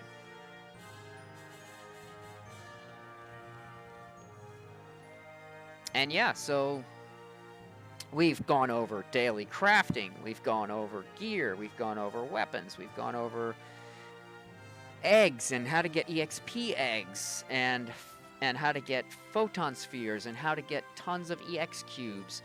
Class EX cubes, unfortunately, the only way to get class EX cubes is to just stick with a class until you reach level 90, and once you level up again after level 90, you get what's called class EX cubes. You'll get 7 of them. And that's going to change again once they release the level cap to 95, because then you'll have to be level 95 before you can start earning EX cubes. So if you have a character that's already able to earn those EX cubes now, I would stock up some before the new level cap comes out. That way you can still spend at least that many on those augment transfer passes if you so choose, and then you won't be like me waiting another month. Well, now I have 3 more days now, but I've waited a month to get this so I can do my last piece of armor. It's been driving me crazy. I guess the last thing I'll talk about before I take a short break for lunch is gonna be Zig. So Zig is like your best buddy when it comes to upgrading your weapons and getting the best of the best stuff in the game. So the way it works, I'm going to show you Melee just because I'm more familiar with Melee. But like, for example, I wanted to get my Atlas Farter EX, but I had to get my Atlas Farter first. And so you can see what you need to get those items over here. And once you get them, you trade them into Zig. Now you might be going, well, if I get an Atlas Farter to 35... it might have like 7 augments on it. I don't want to trade it for something with 0 augments, but that's not what will happen, because if you look at the item and you read the description down here, it says the following will be inherited from the base item: enhancement level, enhancement cap, elements and elements levels, augments, photon color, and owner registration. So what that means is everything that you have on your Val Farter will transfer directly over to that Atlas Farter. So if you augment it properly and you make a really nice Val Farter and you grind that to 35, and then you take your Eterna Stone, your 999 Goldania, and your 999 Sapphires, and you trade that in for this Atlas Farter, it's going to come out exactly like that Val Farter, but the Atlas Farter level. So you'll get all the augments and all the grinds, and everything will transfer over. So don't be discouraged when you see the 0 over here, meaning it's actually going to take all that stuff from something else. It's not going to be 0. So at any rate, yeah, so you can see what I had to do to get my Atlas Farter. Once I had my Atlas Farter, I wanted to get my Atlas Farter EX, which is what I have now. But to get that, I needed an Atlas Farter ground all the way. I needed a Lamina grounded all the way, and 400 X cubes. Not classy X cubes, just X cubes, which is easy peasy. But that Lamiera Lamina 35, what do I need to get that? Well, I go to that, and I need a Judas Lamina 35, I need a Golem Grafoil 35, and I need a Chevelle Handler at 35. Holy cow. Well, how do I get the Golem Grafoil? Oh, I need a Golem Bluffs and Chaos Malice Stone. Okay, so I can get that one easy. But then I need the Judas Lamina.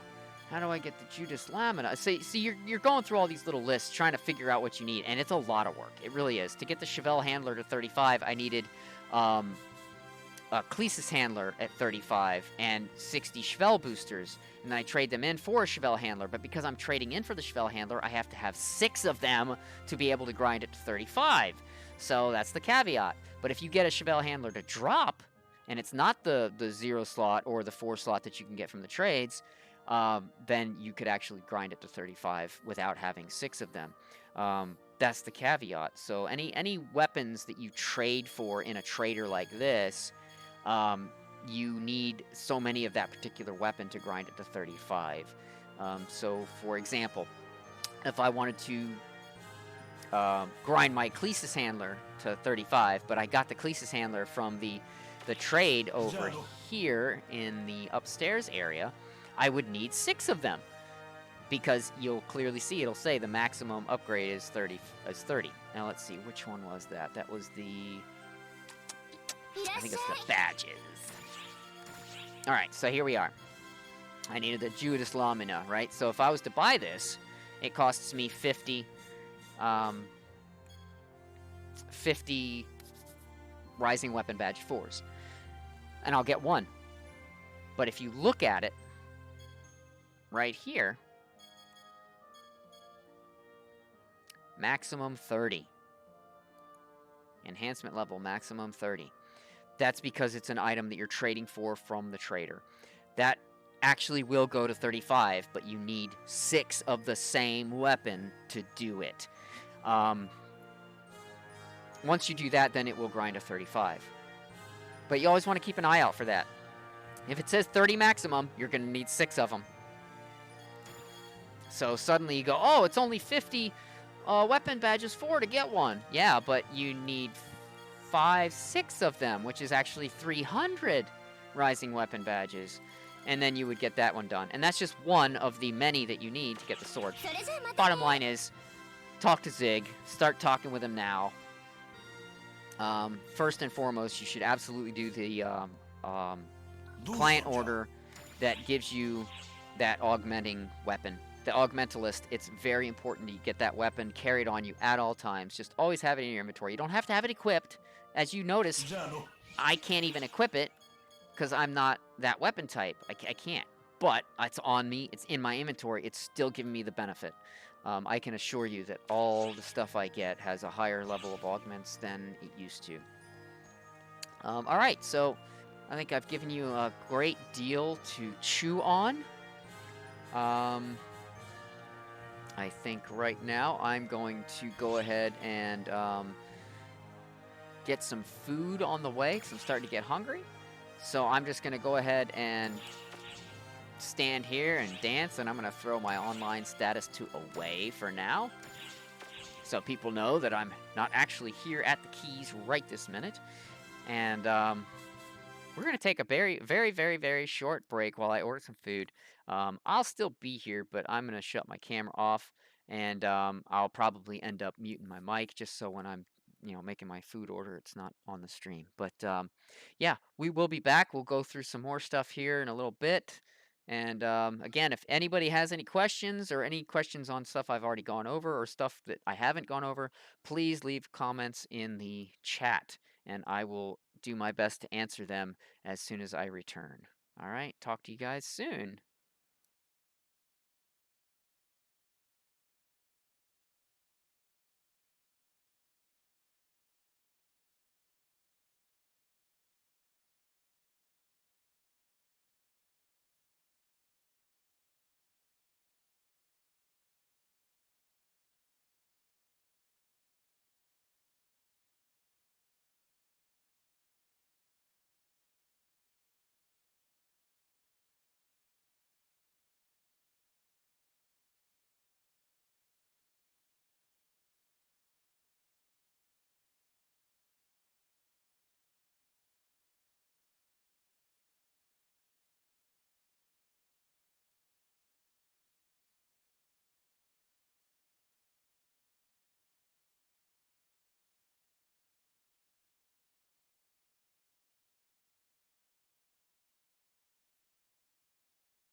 Okay. I love laundry day. Don't you?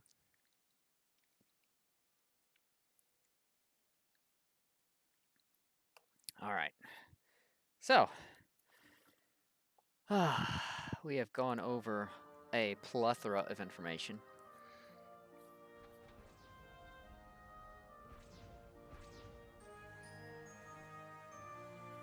I don't see any questions in the chat, so I'm going to assume there's no questions. Nobody's got any questions. That's good and bad. Yeah,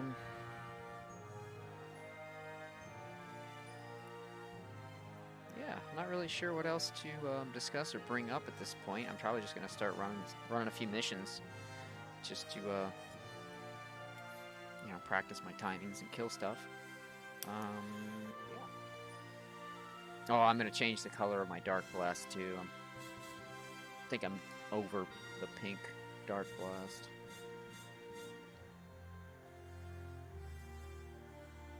Alright, let's get ready to dig back in, shall we?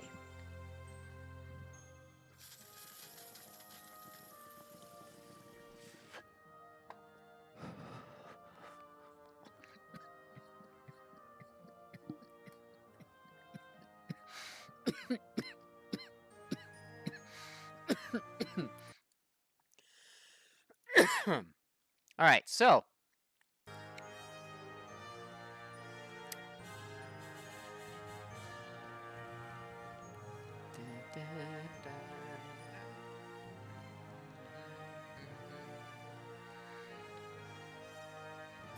so this guy here, he'll give you a lot of different missions that you can get a lot of really cool room decorations from, instead of having to buy them.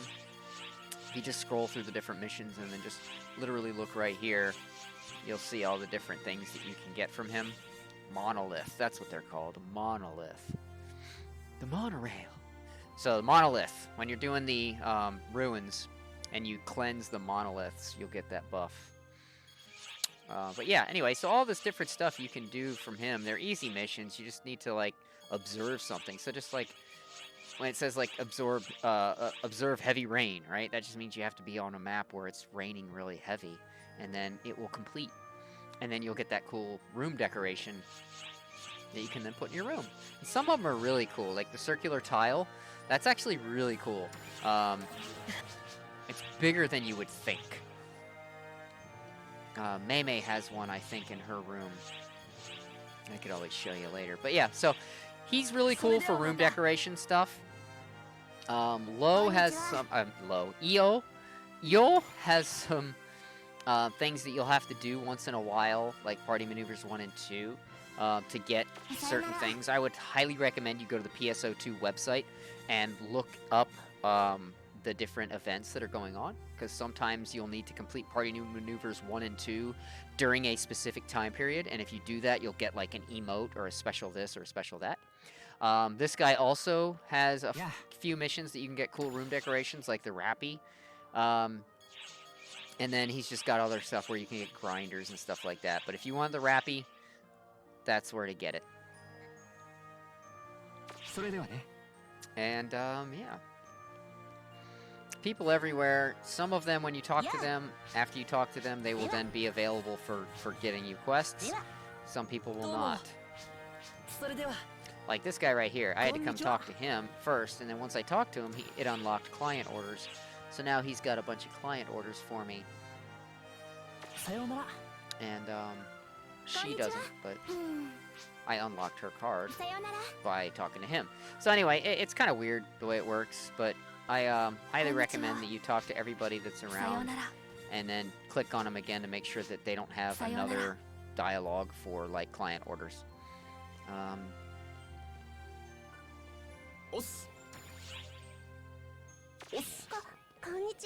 It just helps. I also recommend that you look through, and if you find any that say they reward you with their partner card, I highly recommend you do those missions and unlock that partner card. Not because you're going to need to use it, but because there are a lot of events and things that happen down the road where you have to have a certain partner with you for you to get credit for it or what have you. And sometimes if you don't have that partner available to take, then you can't even get a chance for getting that item. I can't think of a good example to give you right offhand, but trust me, if somebody has a partner card that you can that you can acquire, just do what you can to get it. 来てくれたのね。 Hey, look, I'm almost getting another treat from Franca. また来てちょう My だい little ね。 present is almost full.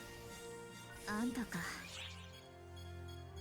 But yeah, I just look in this area right here where my mouse is, and I just scroll through the missions, and if I see one that says, you know, partner card or rewards you with a partner card, then I take it. Blue Sweeper, so I could do this mission, procure that many moss-covered pebbles, and I'll get that weapon skin. Cool, I'll do that. It's for a partisan, and I don't use partisans, but I'll still get it. I like having all the weapon camos. Yeah, so that's it. A lot of people don't even know about on either side of the shopping area this little meeting zone, like a little private area that you can meet and have like guild quarters or, you know, little meetings and hang out. And it's kind of cool. It's got its own little music, and it's just a cool little area that most people. This is the blue side. The other side's red. Most people don't really go there. As you can see, there was nobody in there.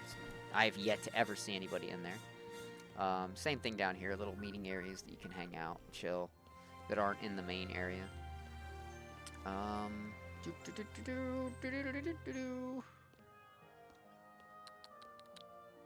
Yeah, so that's about it.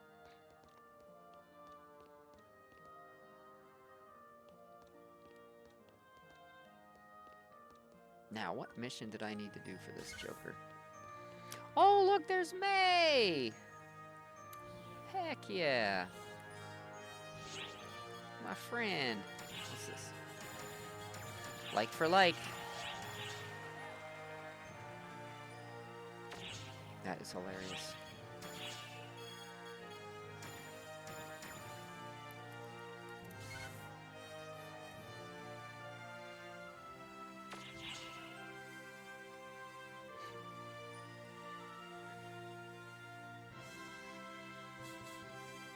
Okay.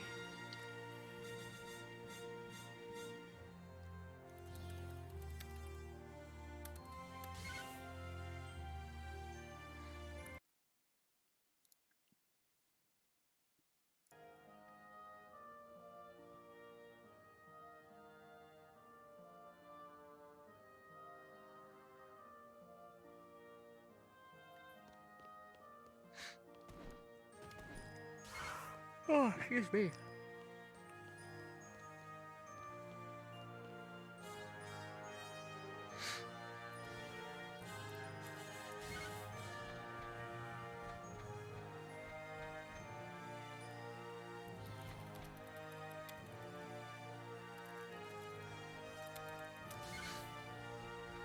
Oh shit, I forgot to take my medicine. Crap.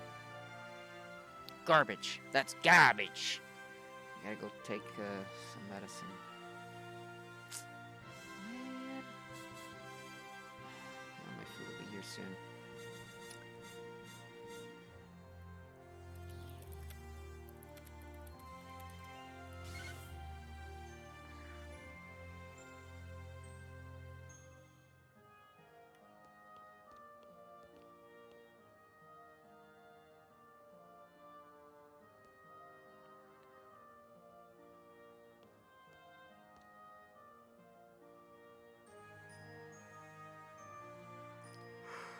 Ooh, excuse me.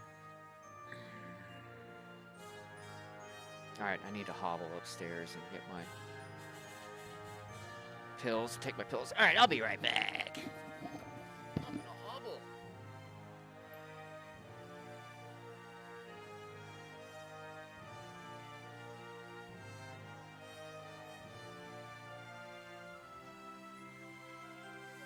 Oh, okay.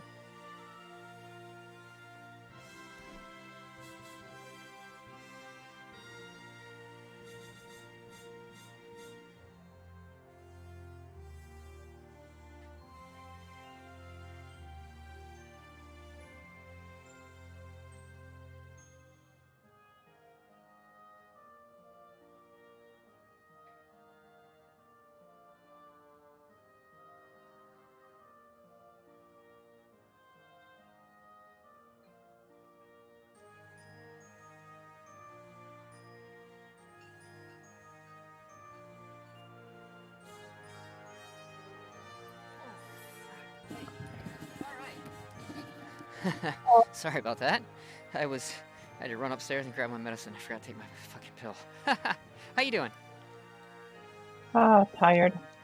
Yeah. I'm tired of being tired. Uh, this I shit can gets understand old that. right every afternoon. Right around 1 o'clock usually, I just get hit by this wave of exhaustion.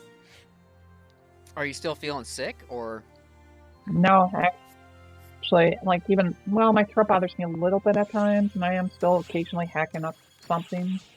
But other than that, for the most part, I'm just the exhaustion. Well, and I do still have stomach cramps sometimes too. Hmm. That's still going on. Well, I'm sorry to hear that.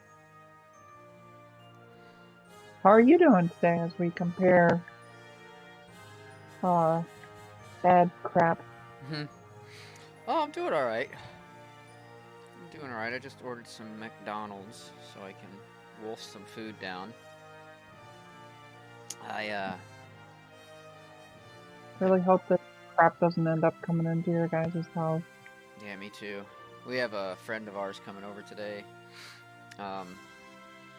He's been in isolation by himself for like forever now.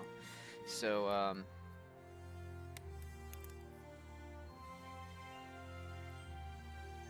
yeah, he's gonna come over today and play some games, hang out for a bit.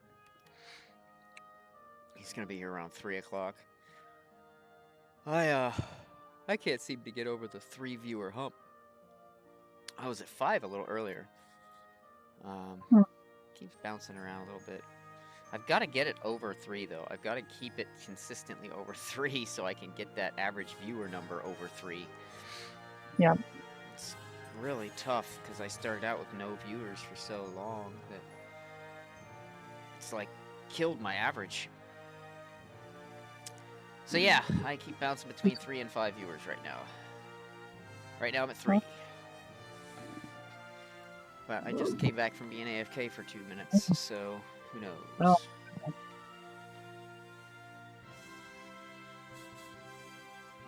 But yeah, so I went over a lot of stuff today in PSO2.